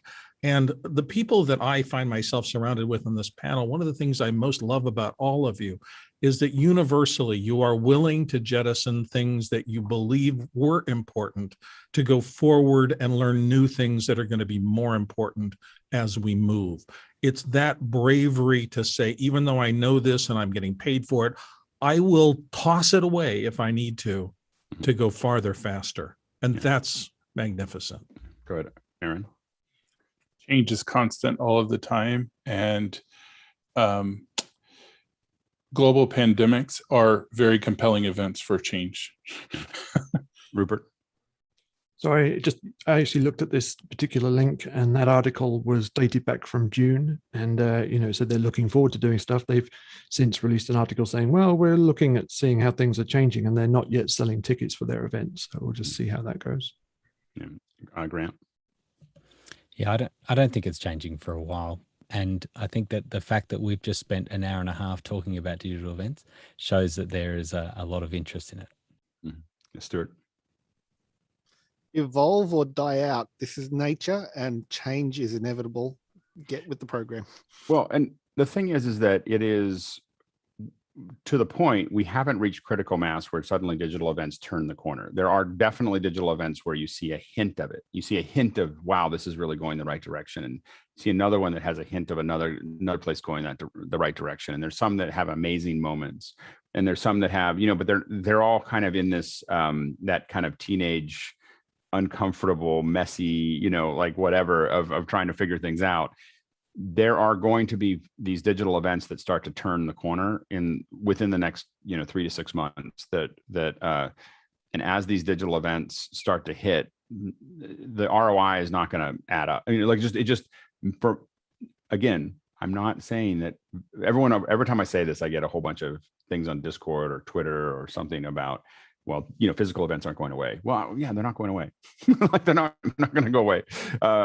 But they are not going to be the centerpiece. We have to understand, as we look down the path, digital events in 10 years will be not 90% of the events. There might be lots of physical events, but 90% of the revenue, or the margin, 90% of the net, because you can put, if you look at, and we can look at models like boxing, football, other things where the vast majority of the revenue is coming from an online audience. That's what's coming, is where the vast majority is the online audience, not the in-person audience. The in-person audience is in American football. The in-person audience is literally part of the stage. Like it's part of the experience, but that's all they're there for. They generate very little revenue on their own compared to the broadcast rights. So the thing is that we're going to, keep moving that direction. And so I think we are at the beginning of this, and I think we're going to get to look back at it a year from now, 5 years from now, 10 years from now, of this is the seed of, this was the, the IBM park, the park, like where there's a lot of people, because you see more and more people here that are generating more and more of the content people are seeing, and we're all learning from each other. And I think we're going to continue to see that accelerate as we continue to learn from each other. So, all right. Well, thanks to everybody. By the way, for the producers, incredible job. Like really, really great questions. Just drove. The questions were too good to just like not answer them all, so we ran really, really late. But it was just really, really great questions, and the panelists, as always, but especially today, great conversation. It's good to see some of you that don't come as often, like Daria. Daria, great to be here, guys. It's good to have you Long here. live the office hours, like a beautiful Borg collective that is mutating and taking over the universe. I love it. I'm proud to be a part. Yeah. I'll see you guys soon. Yeah, absolutely. And but for all the panelists, it's really great to have all of you. Thanks for the work and the effort that you put into this. All right, we're going to tomorrow. We're talking about cybersecurity, which is an important piece of what we do, and we're going to now jump into after hours for the next 21 hours or so. All right,